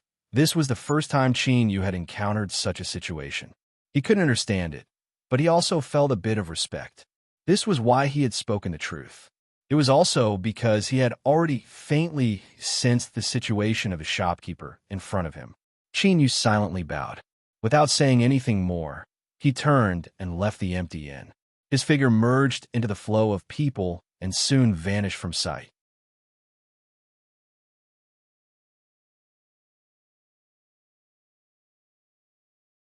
Chapter 14:16. While all sorts of unexpected twists and turns were happening in the world Zeroth, the vast young world was also not stable. Strange phenomena appeared one after another. Even the low-level ordinary cultivators could clearly feel the oppressive and terrifying oppressive aura. The low-level cultivators did not know the source of the strange phenomena. However, the members of the St. Tao Circle and the leaders of the forces that had connections with it were all trembling in fear. This was because this was the resonance of the heavens and earth. The fall of a peerless expert had triggered the descent of the will of the world. It was a power that interfered with reality. The strange phenomena that appeared one after another, as well as the range and degree of terror it covered, were enough to show its level. True divine, they had crossed the sea of bitterness and reached the other shore. They were truly one with the heavens and earth and were almost immortal existences. They were the most powerful cultivators below the ruler in the legends. Every move they made had the power to destroy the heavens and earth. Every true divine was a big shot in the cultivation world. They even had the ability to influence the stability of the vast young world to a certain extent. However, the strange phenomena that appeared earlier clearly told the cultivators that they had the right to know what had happened. Once, twice, thrice, the terrifying strange phenomena descended one after another without any gap. There were a total of 6 terrifying strange phenomena. After a short pause, another 2 strange phenomena descended. In other words, 8 true divines of the vast young world had fallen in an extremely short period of time due to unknown reasons. Of course, the so-called unknown reasons were only relatively speaking. Those who had the key to the world Zeroth or knew of its existence had already received the news. The 8 true divines that had suddenly fallen were most likely buried there. The matter was too big. Under the panic, the news began to spread uncontrollably. The existence of the world Zeroth had always been covered in a dense fog. Now, it was as if it had been blown away by a gust of wind and was completely exposed in front of the world. The place where the ruler had fallen, the place where the various forces fought, the powerful dark world and the mysterious race, all sorts of true or false news spread at an astonishing speed. At the same time, an uncontrollable panic spread like a plague. It spread from top to bottom. The true source was the St. Tao circle that ordinary cultivators would never have the right to touch. The world was about to change. A new change had already begun. Only by withstanding the screening would one be able to survive in this change. The death of 8 true divines in a day was the beginning of this cruel and bloody change. Everyone would be drawn into it, and no one would be able to escape. Correspondingly, the stronger one was, the more difficult it was to escape the baptism of change. The proof of this was that after the death of the 8 true divines, the St. Tao Circle, the ancient Thunder region, and the other holy lands, there was an explosion. In the Heavenly Sword sect, the ancient Lightning domain, and some other sacred grounds, there were a total of 6 young cultivators who had successfully broken through their limits, stepping into the bitter sea and becoming a saint. It was even to the extent that it was rumored that an ancient half-saint had successfully attained the Permethar realm. However, for the sake of stabilizing his realm and avoiding being coveted by others, he'd suppress the phenomenon that would descend upon him when he broke through. The screening had already begun. The best way to survive was to obtain more resources and increase their strength. Cultivators. It wasn't just 1 or 2 people who thought this way. Due to the general trend of events, almost everyone had the same thoughts. Chaos and turbulence inevitably descended, starting from the St. Tao Circle and spreading downwards. The entire vast young world was falling into a calamity. Zeroing. Chishu's face was pale. He looked at the people in front of him, half of their bodies hidden in the darkness. He gritted his teeth and said, "The chief family has been protected by the Peach Garden for generations. If you do this, the Peach Garden will definitely be angry. Ye by divs, or Zaranith are choice by gods. Is Li Chi devil shin spirits after the yang, after the wrong by yang ye. Chi, pa." With a snap of his fingers, the pale-faced Chi Shu froze on the spot. His widened eyes were filled with fear and disbelief. Clearly, he did not expect the other party to dare to kill him. Puff! There was a muffled sound, and his head exploded into pieces. Red and white matter splattered everywhere, and the person in the darkness turned and walked away. An icy cold voice sounded out from his mouth, shaking the air. It was like layers upon layers of undercurrents were constantly being transmitted outwards. The Chi clan refuses to cooperate. Kill without mercy. Painful screams, mournful wails, curses before death, and the smell of blood that gradually thickened in between the gasps of the mouths and noses enveloped the Chi family's residence that had been prominent for thousands of years. This great clan, with close to 10,000 direct bloodlines and countless side branches, had been completely wiped out in a single night, causing some fields of medicinal herbs to become blank. But on the second day, a new face appeared, completely taking over the Chi family. He stood on bones and blood, seizing the wealth of a great family that had been painstakingly built up for thousands of years. Everyone kept quiet out of fear, because they knew very well that this was a test for the Peach Garden, because according to the rumors, one of the 8 true saints who had fallen previously was the incomparably powerful master of the Peach Garden. 1 day, 2 days, 3 days, the Peach Garden remained silent, but the silence at this moment had already revealed the answer. Countless eyes converged on them. There was shock and pity, but more than that, there was a burning desire and greed. The Peach Garden, which had lost its master, was like a table of gluttonous banquets placed in front of them. Anyone who was qualified to take a bite was eager to take action. When an alien became a saint, its strength was unparalleled, and it was recognized as the pinnacle existence of the saint realm in the Haoyang world. The strength of the Yardmaster when he was alive was as great as the attraction he left behind after his death. The Peach Garden. Apart from Peach Girl, all the gathered disciples wore solemn expressions. Although the news had been confirmed for several days, there was still an unconcealable sadness in their eyes. The yardmaster had fallen. As his disciples, their breaths were connected. The moment the yardmaster's Tao disappeared, they had already sensed it. The eldest senior brother took a deep breath and said slowly, "The master is gone, but nothing must happen to the Peach Garden." He looked at Bai Feng, the only saint in the Peach Garden. Bai Feng nodded, reporting to the eldest senior brother, "I've already sent a message and received a response." Zhou Shang gave a positive response and is on his way to the Peach Garden. He did not mention the other true saints, but everyone knew what he meant. It was understandable to protect oneself before the disaster, so no one was dissatisfied with this. Of course, after today, even if the friendship between the two sides still existed, it would be greatly reduced. But as long as there was a true saint guarding the Peach Garden, together with Bai Feng, who was at the half-saint realm, and the powerful eldest senior brother and second senior brother, the Peach Garden might be able to survive this ordeal. After confirming this, everyone's tense hearts eased a little. Xing Qiqian suddenly asked, "How is senior sister Peach Girl now?" The second senior brother said, "She's not doing particularly well. The master's matter has dealt a great blow to her. Besides, I want to know, where did the youngest junior brother go?" As he spoke, his eyes fell on Lei Xiaoyu. Lei Xiaoyu bitterly smiled.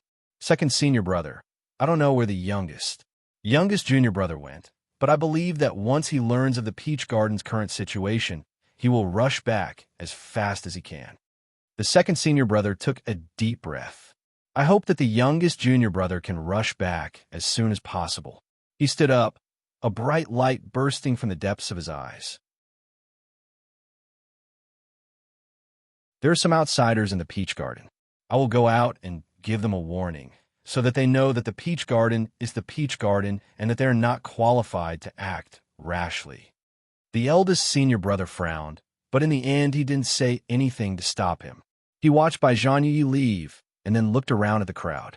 The master set up a great array in the Peach Garden a long time ago.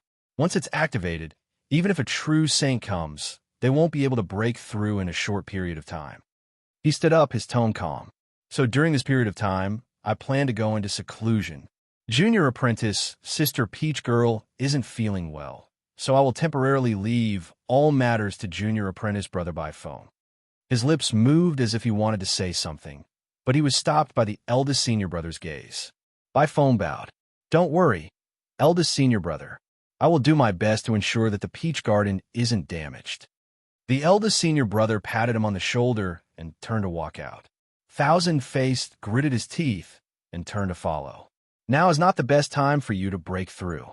Eldest senior brother was silent for a while.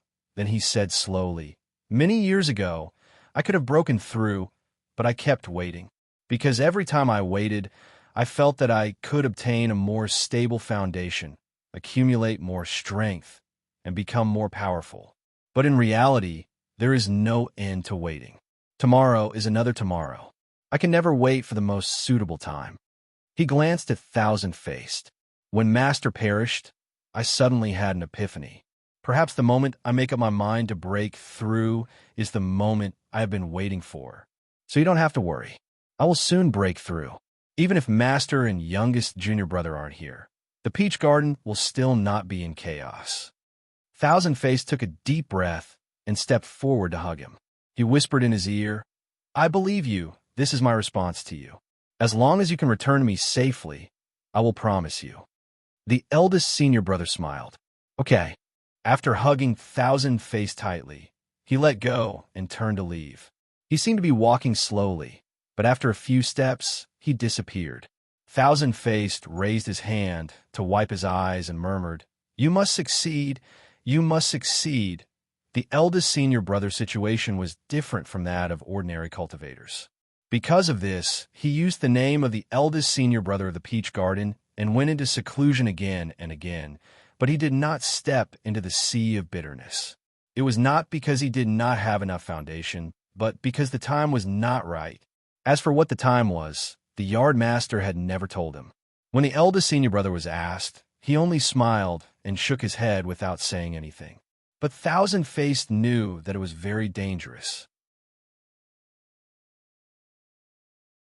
It was so dangerous that once the eldest senior brother chose to break through, especially when he was not prepared, he could die at any time. What he said before might have been reasonable, but Thousand-Faced knew that it was more of a consolation from the eldest senior brother. At this time, the second senior brother had already stepped out of the defense of the peach garden. His cold eyes swept across. Get out now or die. Not everyone can make a clear judgment. A disciple of the peach garden who was not on the divine path was acting so arrogantly in the current situation. Rumble.